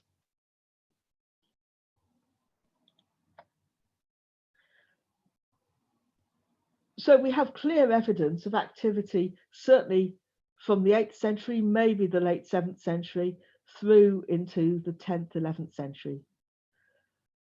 But when did this early medieval site stop? Well, there was no clear evidence of any break at the traditional moment when the Vikings come to town. The received opinion has been, until fairly recently, that from the late 8th, early 9th century onwards, monasteries collapse in northern Britain under pressure from the Vikings. I think the received opinion now is that there is a much more complex situation, that the huge and rapid flowering of monastic activity or pseudo-monastic activity in Northumbria in the 7th and 8th centuries possibly was dying back by that stage. Certainly if you look at the letters of Alcuin, he's complaining about these pseudo-monasteries that really are not praising God in the way that he felt was appropriate. So there seems to have been some change in these sites. But what we do get, and slightly weirdly, is the churchyard, the medieval churchyard laid out. And you can see from this shot how close the northern side of the churchyard was to the medieval church. The wall you can see here was built, as I've mentioned, on a bank, which was fronted by a ditch. This bank and ditch probably being 11th, maybe into the 12th century. The wall very clearly being built in the early 13th century from coins that were found in its foundations. And there, from that moment on, Dacre becomes a parish church, and there is no evidence of activity really of any site in the field to the north of that. To the northeast, as I've said, there was a farmstead, or two farmsteads even perhaps, but nothing within the field. There was one tantalizing element within the orchard. You might have been asking yourself why I put this building corner, whatever it is, early in the sequence of what I've been talking about. It clearly sealed the ditch, but equally it was buttered by this wall here. And this wall is a dead ringer for the churchyard boundary wall in the northern churchyard.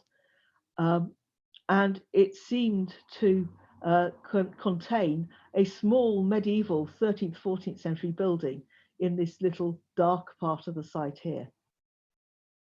So it's very tempting to see, particularly as you see this line, this wall is right on the line of the present churchyard boundary, that this is part of that medieval laying out of the churchyard, and that everything that it's butting against is clearly earlier. So that is a very rapid gallop through what finds there were that came from Dacre. We have what Bede tells us, that there was a monastery at a place called Dacre. We know there was a church site there from what William of Malmesbury says. We know that there was an ecclesiastical site there from the early medieval sculptured stones. But what more can we say about what the site looked at like? Because it's a bit like looking at something, well, it is a very biased sample for the very simple reason that there is a medieval churchyard and church right in the middle of it. But what can we say? As I said at the beginning, we don't know that, certainly we can't think of early medieval monasteries as looking like the monasteries that come to our mind's eye today. The earliest representation, and I hope you can see this because it's not the best of photos, but there don't seem to be any really good photos of this very early drawing of a monastic site, which is that of San Gallen, now in Switzerland. But it does show the church and the beginnings of what looks like a cloister.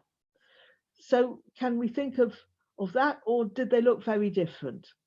Well, at the time that Dacre was excavated, really the only sites that had been looked at were a little at Hartlepool, which was the site of the first monastery of St Hilda. But again, that is covered with housing, and very keyhole excavations had only been able to take place. Similarly, at Whitby, excavations in the 1940s found evidence of seemingly individual cells, but again, they were working around a standing 13th century monastery. And work was just completing as we started on the sites of Monk Wearmouth and Jarrow. Subsequently as well, the site at Whithorn has been looked at and has found some evidence of quite clear layout. As you can see here, this is the so-called Northumbrian period at Whithorn, the medieval church being further up the hill, but you can see potentially evidence of some design.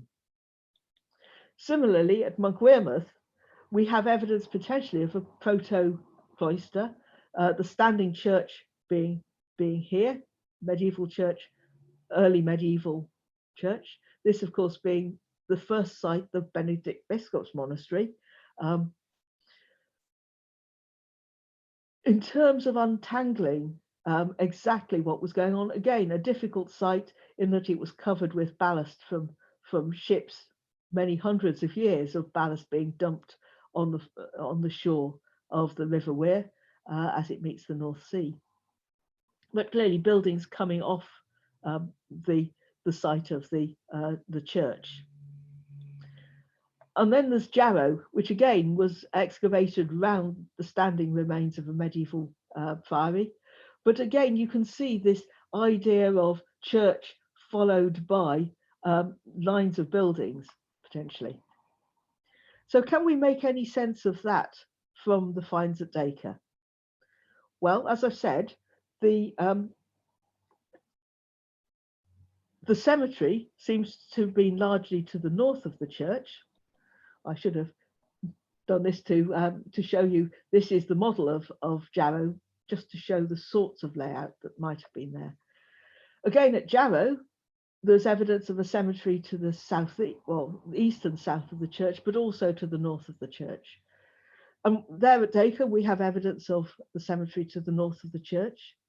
And I just want you to think back to the drain at Dacre, that it has two clear channels. Could it have been serving a couple of buildings laid out like this?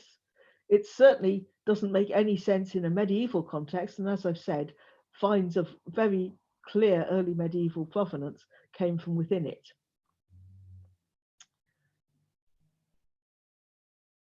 Personally, I think we can't prove it, but I would like to think very definitely that Dacre was following the sort of Jarrow Whithorn layout of a church cemetery to the north and buildings on the terrace to the south, with the drain coming down, interestingly, not to find its fastest route to the Dacre Beck, or the small tributary of the Dacre Beck that it would hit first, but swinging through other earthworks to the south of the site, which is interesting in itself.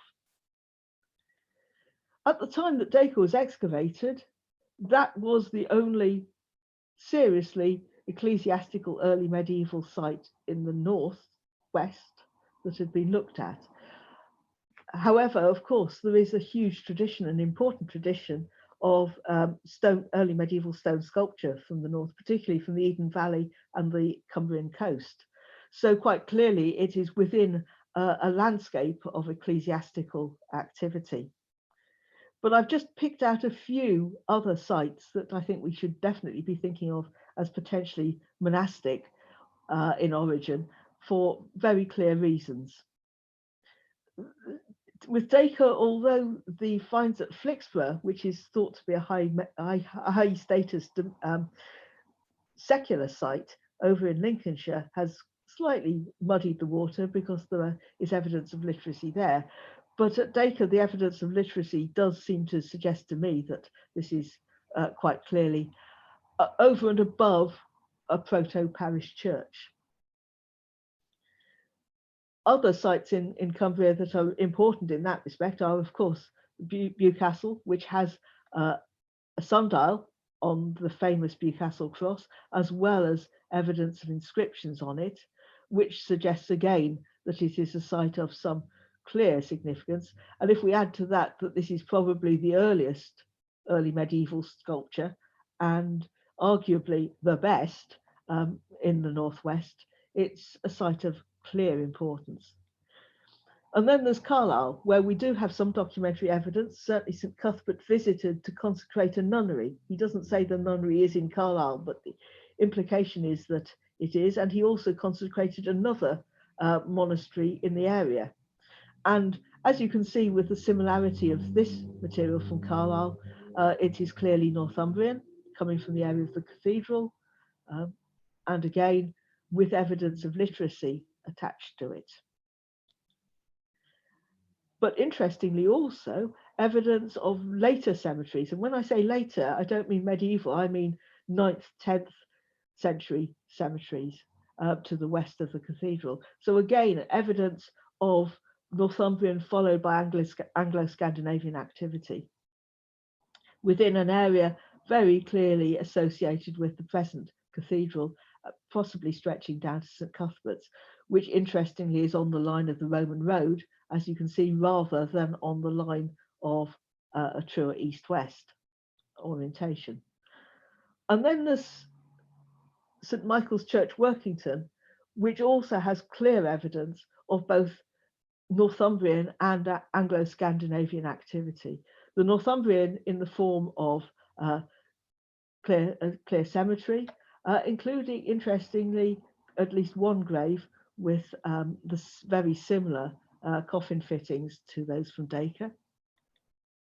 Evidence of literacy, again belonging to the Northumbrian period, and then a very clear Anglo-Scandinavian period phase of activity, including some in stone kists, which have been radiocarbon dated very closely, that they all come from the first half of the 11th century. And a wealth of similarly dated stone sculpture, including very clearly Scandinavian oriented hogback and inhabited, this time inhabited serpent riding people on the stone. Dacre was the first to be excavated, but I don't think it's the last. And I also think it is clearly suggesting that the picture of Christian worship within Cumbria is more complex and more akin to the stone sculpture than perhaps we allowed ourselves to give credit for. It is quite clear that it's an important site and it's different from perhaps some of the others, but I think there is a huge amount of research that could now be done looking at some of these other sites in terms of trying to understand exactly where you have more than I suppose the problem we have is what actually constitutes a monastery in the early medieval period. There are endless discussions about the difference between monasteries and minsters. And I think in many ways it doesn't matter. To me, a monastery is a collection of monks worshipping, potentially more akin to canons in the medieval period, who were sending the message out into the area and actually founding perhaps a lot of these other churches. To me, whilst at last, and it is very much at last, Dacre will be published, as Eleanor said, in the new year. It's even got a front cover. Indeed, it is now typeset, which is a relief. I only have to proof it. But it's in many ways, it's the start of a journey rather than the end of it.